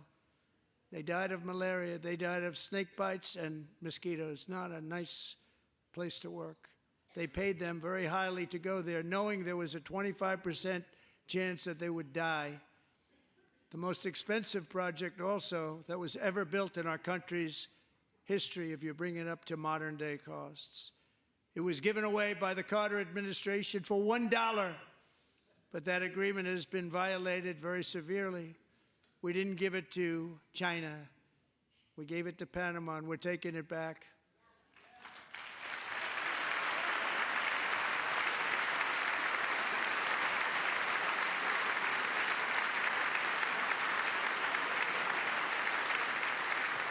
And we have Marco Rubio in charge. Good luck, Marco. Now, we know who to blame if anything goes wrong. Marco's been amazing, and he's going to do a great job. Think of it. He got 100 votes. You know, he was approved with actually 99, but the 100th was this gentleman, and I feel very certain. So let's assume he got 100 votes.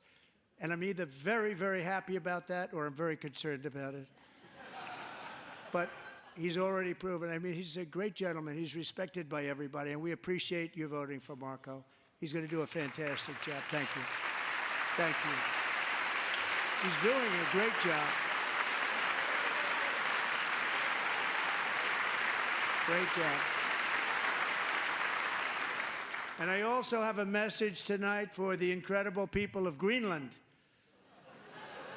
We strongly support your right to determine your own future. And if you choose, we welcome you into the United States of America. We need Greenland for national security and even international security, and we're working with everybody involved to try and get it. But we need it really for international world security, and I think we're going to get it. One way or the other, we're going to get it. We will keep you safe. We will make you rich, and together we will take Greenland to heights like you have never thought possible before. It's a very small population, but very, very large piece of land and very, very important for military security. America is once again standing strong against the forces of radical Islamic terrorism. 3.5 years ago, ISIS terrorists killed 13 American service members and countless others in the Abbey Gate bombing during the disastrous and incompetent withdrawal from Afghanistan. Not that they were withdrawing, it was the way they withdrew. Perhaps the most embarrassing moment in the history of our country. Tonight, I am pleased to announce that we have just apprehended the top terrorist responsible for that atrocity, and he is right now on his way here to face the swift sword of American justice.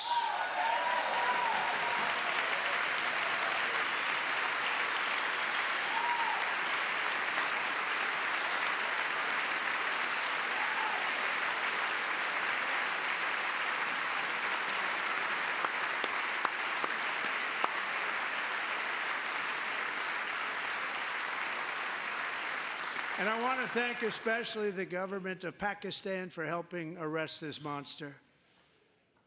This was a very momentous day for those 13 families who I actually got to know very well, most of them, whose children were murdered, and the many people that were so badly, over 42 people, so badly injured on that fateful day in Afghanistan. What a horrible day. Such incompetence was shown that when Putin saw what happened, I guess he said, wow, maybe this is my chance. That's how bad it was. Should have never happened. Grossly incompetent people. I spoke to many of the parents and loved ones, and they're all in our hearts tonight. Just spoke to them on the phone. We had a big call. Every one of them called, and Everybody was on the line, and they did nothing but cry with happiness. They were very happy, as happy as you can be under those circumstances. Their child, brother, sister, son, daughter was killed for no reason whatsoever. In the Middle East, we're bringing back our hostages from Gaza. In my first term, we achieved one of the most groundbreaking peace agreements in generations, the Abraham Accords.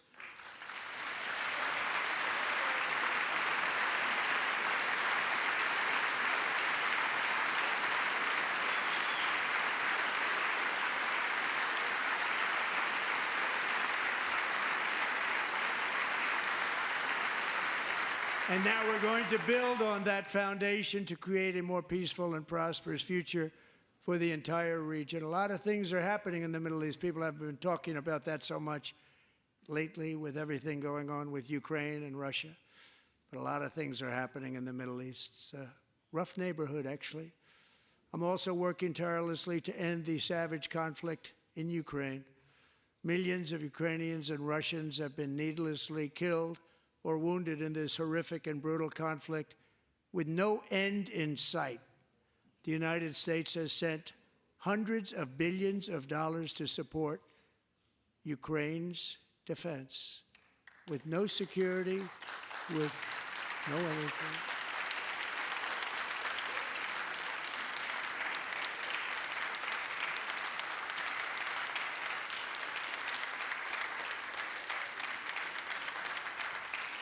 Do you want to keep it going for another 5 years? Yeah, you would say Pocahontas says yes.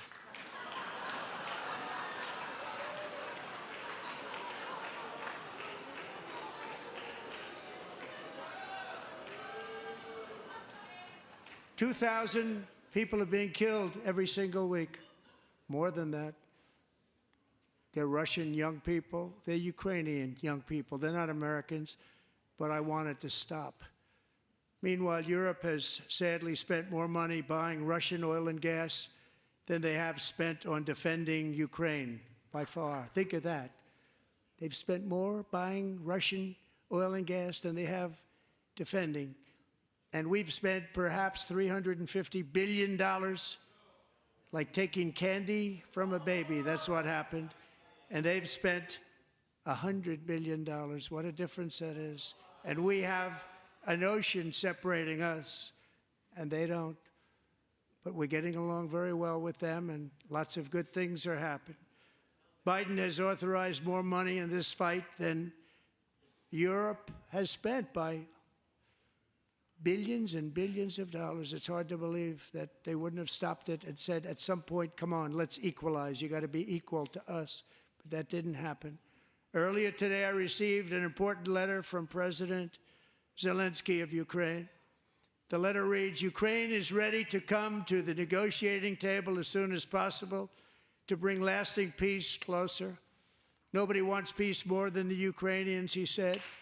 My team and I stand ready to work under President Trump's strong leadership to get a peace that lasts.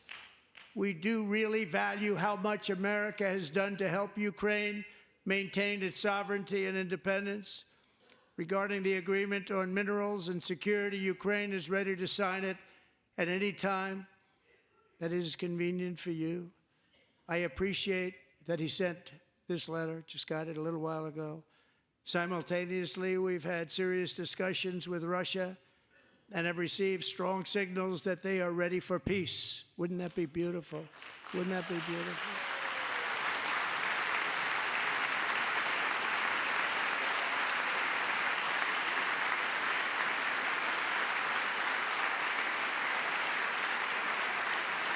Wouldn't that be beautiful?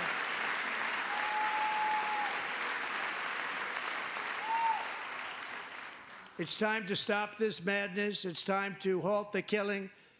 It's time to end this senseless war. If you want to end wars, you have to talk to both sides. Nearly 4 years ago, amid rising tensions, a history teacher named Mark Fogel was detained in Russia and sentenced to 14 years in a penal colony. Rough stuff. The previous administration barely lifted a finger to help him. They knew he was innocent, but they had no idea where to begin. But last summer, I promised his 95-year-old mother, Malphine, that we would bring her boy safely back home. After 22 days in office, I did just that, and they are here tonight.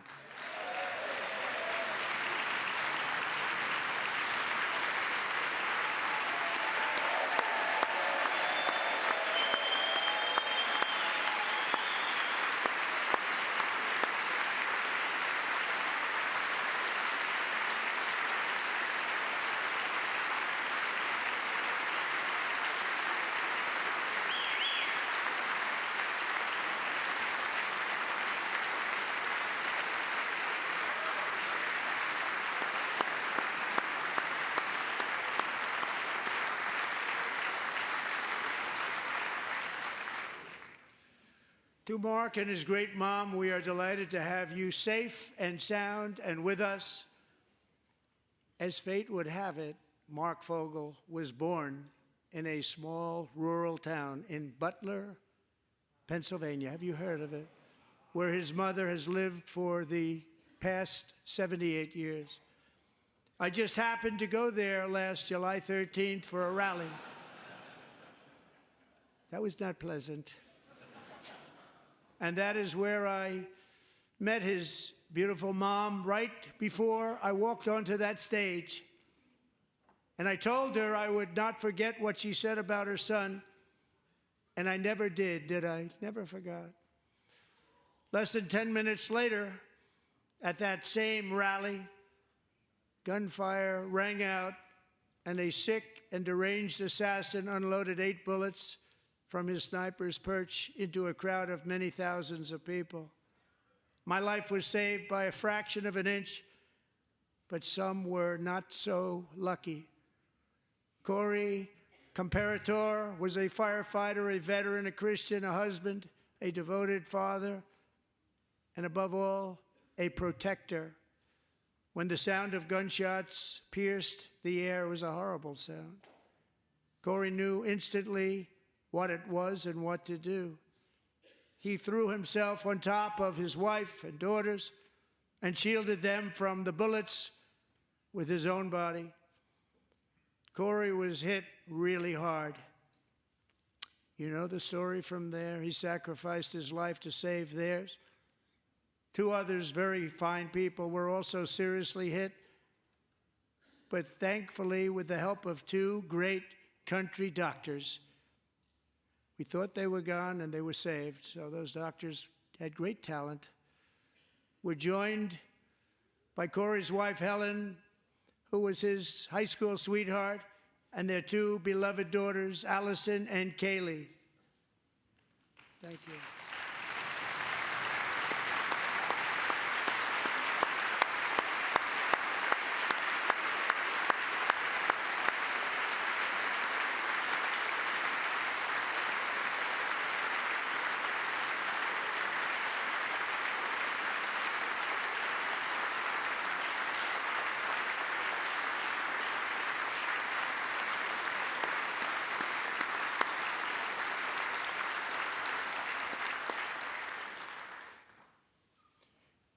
To Helen, Allison, and Kaylee, Corey is looking down on his 3 beautiful ladies right now, and he is cheering you on. He loves you.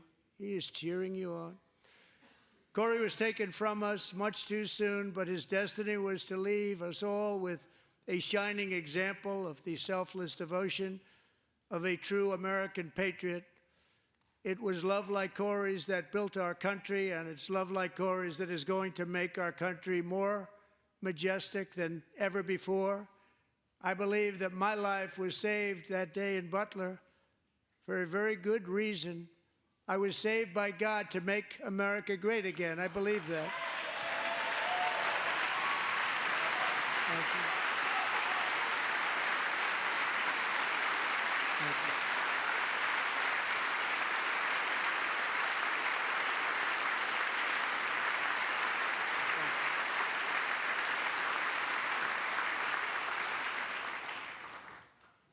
Thank you very much. From the patriots of Lexington and Concord to the heroes of Gettysburg and Normandy, from the warriors who crossed the Delaware to the trailblazers who climbed the Rockies, and from the legends who soared at Kitty Hawk to the astronauts who touched the moon, Americans have always been the people who defied all odds, transcended all dangers, made the most extraordinary sacrifices, and did whatever it took to defend our children, our country, and our freedom. And as we have seen in this chamber tonight, that same strength, faith, love, and spirit is still alive and thriving in the hearts of the American people. Despite the best efforts of those who would try to censor us, silence us, break us, destroy us, Americans are today a proud, free, sovereign, and independent nation that will always be free, and we will fight for it till death. We will never let anything happen to our beloved country, because we are a country of doers, dreamers, fighters, and survivors.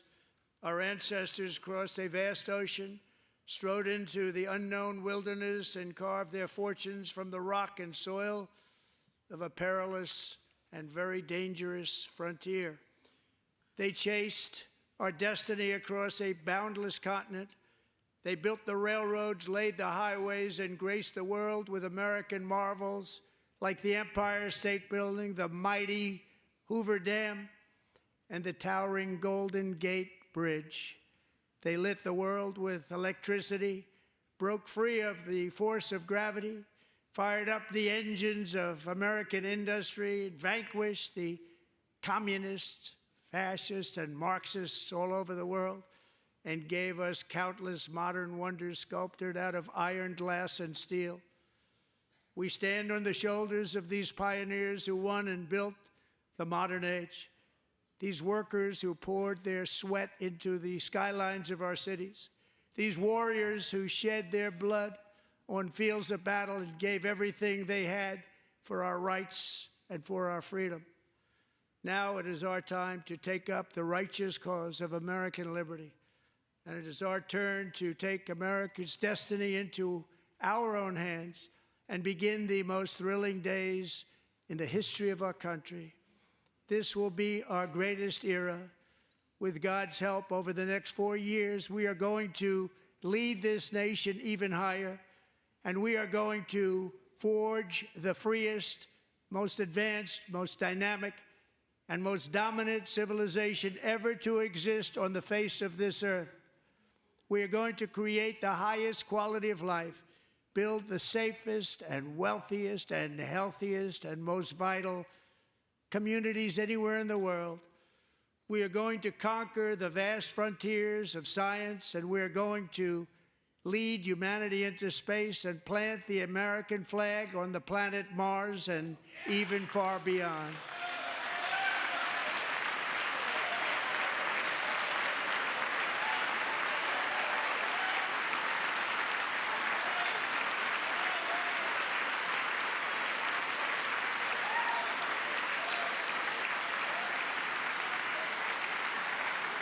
And through it all, we are going to rediscover the unstoppable power of the American spirit.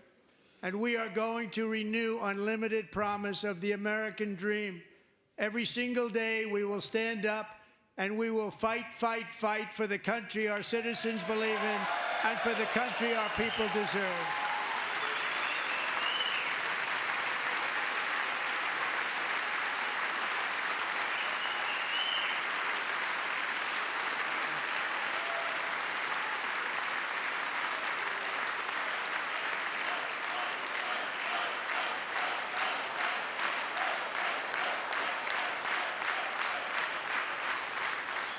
My fellow Americans, get ready for an incredible future, because the golden age of America has only just begun. It will be like nothing that has ever been seen before. Thank you, God bless you, and God bless America.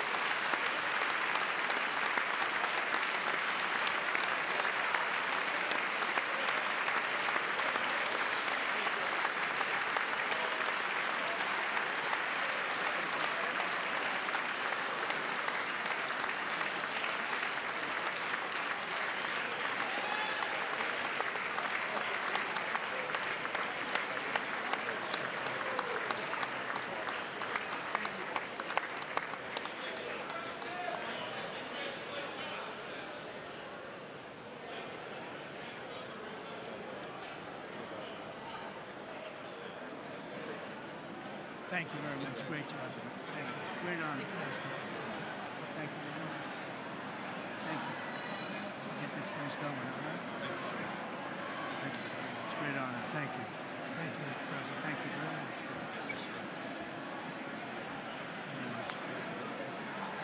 Thank you very much. Appreciate it. Thank you. I see you soon. Young people to well, I'm trying to. Great guy. Thank you. That's your favorite. Thank you. Thank you.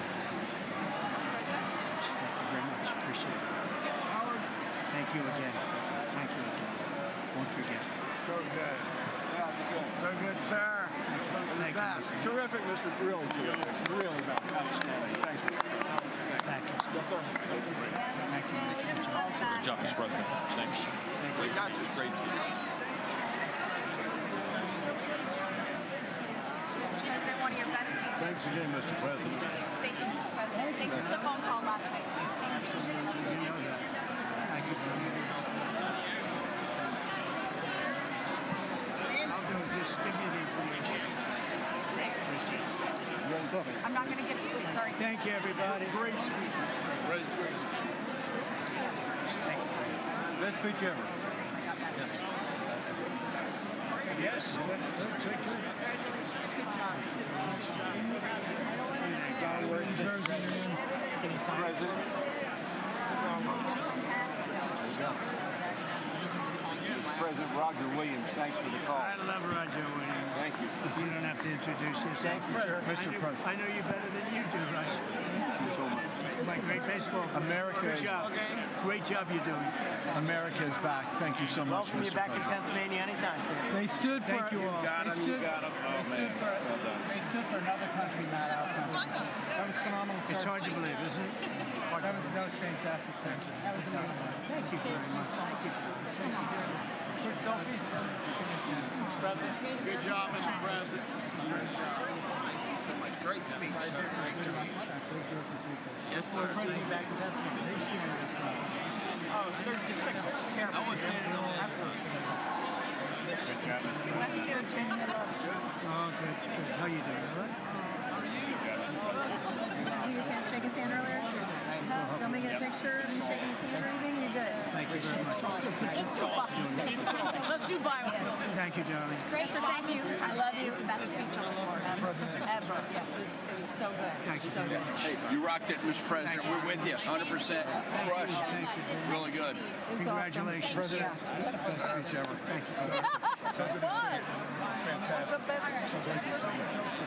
Mr. President, that was a great speech. That was awesome. God bless you. It was wonderful. Thank you. Great job. Let's go. Get down there. You get down. Good luck. Yes, sir. Thank you. It's so great. Thank you, everybody. Good job. Thank you for mentioning God needs to help us. Thank you, Mr. President. It's true. Mr. President. Incredible. Thank you. Thank you. Great speech. Great speech. That was phenomenal. Thanks for taking my call. Good record. Yeah.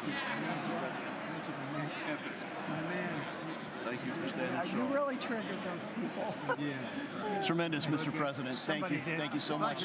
Thanks for the beneficial ownership ban this week. That was a good one. Thanks for mentioning farmers. Well, we love our farmers. Thank you, man. Thank you, Mr. President. You earned this night. Thank you very much. Appreciate it. Work hard. Thank you, man. Proud of you. Thank you, Mr. President. Thank you so much. Thank you. Great again, brother. Thank you. You endorsed me. I'm here for you. I did indeed. You better believe it. Very well I did a done, good sir. endorsement. President, home run. Thank you very much. job. You killed it. Thank you, Mr. President. Thank you, everybody. You did great. Thank you. Good job. Thank Hey, you. great to see you. Slam dunk. You're doing good. Thank you, sir. You did amazing, per usual. Thank you. I'll see you. Thank you. Yes, sir. Thank you. Hey, cheese. Thank you. Love you, Mr. President. Yes. Thank you, everybody. Look at this beautiful. New congressman from Eastern Washington. We've never met. Oh, Michael that's Baumgartner. good. I was one of Mike Leach's best friends. Oh, that's He thinks good. very Oh, highly Mike of you. was- oh, he was great. Tremendous. He was a great guy. Great What a speech. Great Thank you. Thank you very much. Mr. Jr., you did a great job. Yeah, thank you. Home run, Mr. There's my President. guy. Home run. Home run. That was a good one. President, good to see you, sir. Appreciate it. Good job. Thank you very much. Looking good. Look at him. I need to talk to you about some buildings, some public buildings. You let me know. I will. Thank you, sir. Mr. President.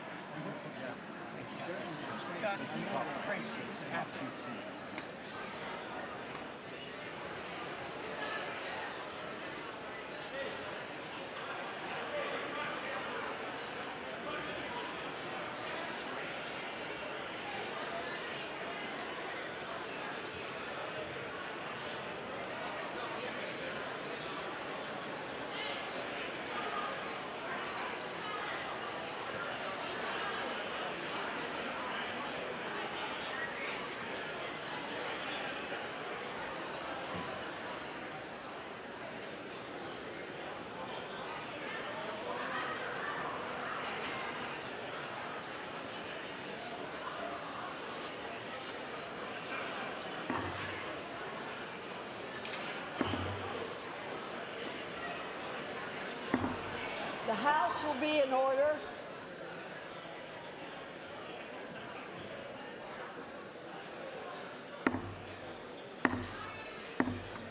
The House will be in order. For what purpose does the gentleman from Louisiana seek recognition? Madam Speaker, I move that the message of the President be referred to the Committee of the whole House on the State of the Union and ordered printed. Without objection.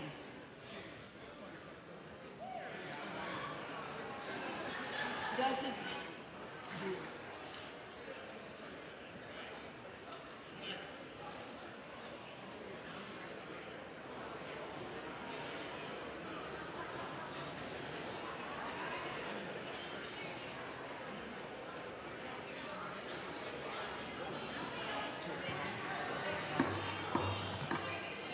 does the gentleman from Louisiana have a motion? Madam Speaker, I move that the House now stand adjourned. The question is on the motion to adjourn. Those in favor say aye. Those opposed, no. The ayes have it. The motion is agreed to. Accordingly, the House stands adjourned until 10 a.m. tomorrow for morning hour debate.